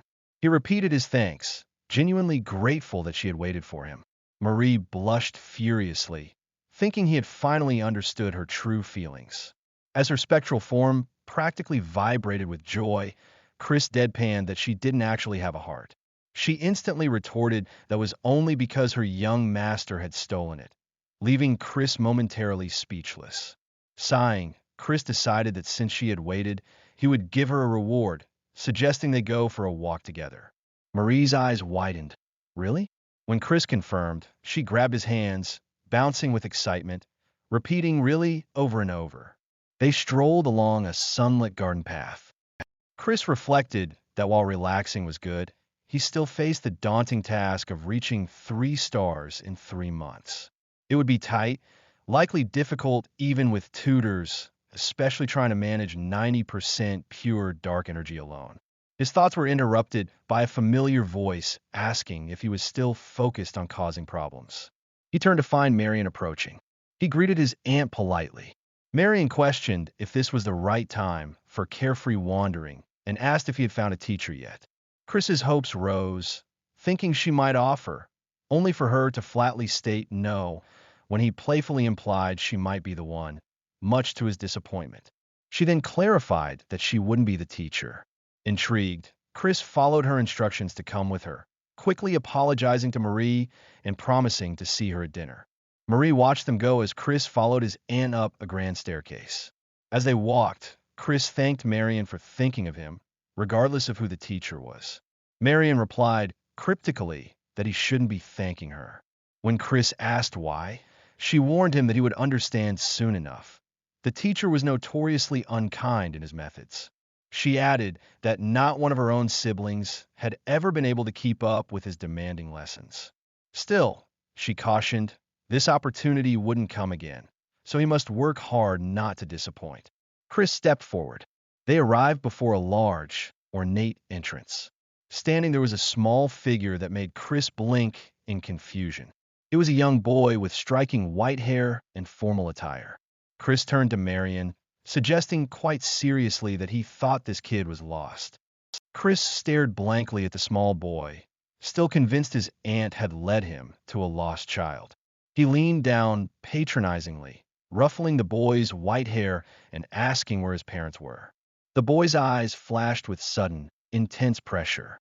Marion quickly intervened, telling Chris to show respect and greet the clan head properly. Realization dawned, shattering Chris's assumptions. This child was an incarnation of the elder clan head. Chris immediately straightened up, offering a formal greeting.